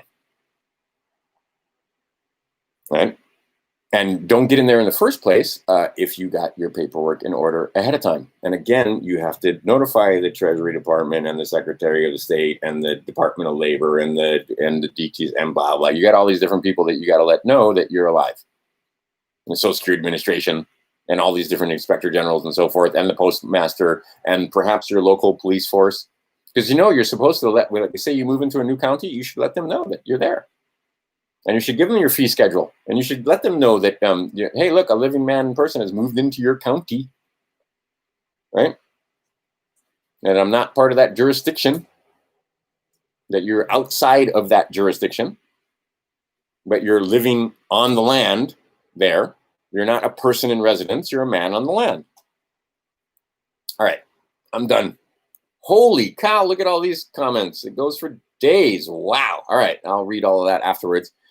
If you find errors or obvious errors, it would be nice if you would either make a comment there or down there. Let your friends know, because like I said, I have all be all. I am not, right? I am on a learning quest just like you. Maybe I'm ahead of you, but I'll bet you there's guys here that are ahead of me. So if you are, or maybe I know a little bit more about this area, but you know a little bit more about that area, then you can correct me, and we correct each other, and then everybody shares the knowledge, and we educate ourselves. We are able to educate others. Take it easy, Crime Stoppers. E pluribus unum. Like I said, we're gonna come out of this thing smelling like roses. People are waking up all over the place. You can wake up as many people as possible by just getting them to ask questions, but you can't tell them the truth. And if you want to be a teller of truth, expect to be hated, right? Because a teller of truth has no friends. All right, I'll talk to you soon. It'll be a few more days because do I have a lot of stuff. like I said, I stayed up till 3 o'clock in the morning, and I'm not even close to plowing through all the stuff that I want to plow through. And when I plow through all of that and I digest it and I make sense of it, I'll come back and make another video. All right. Talk to you guys soon.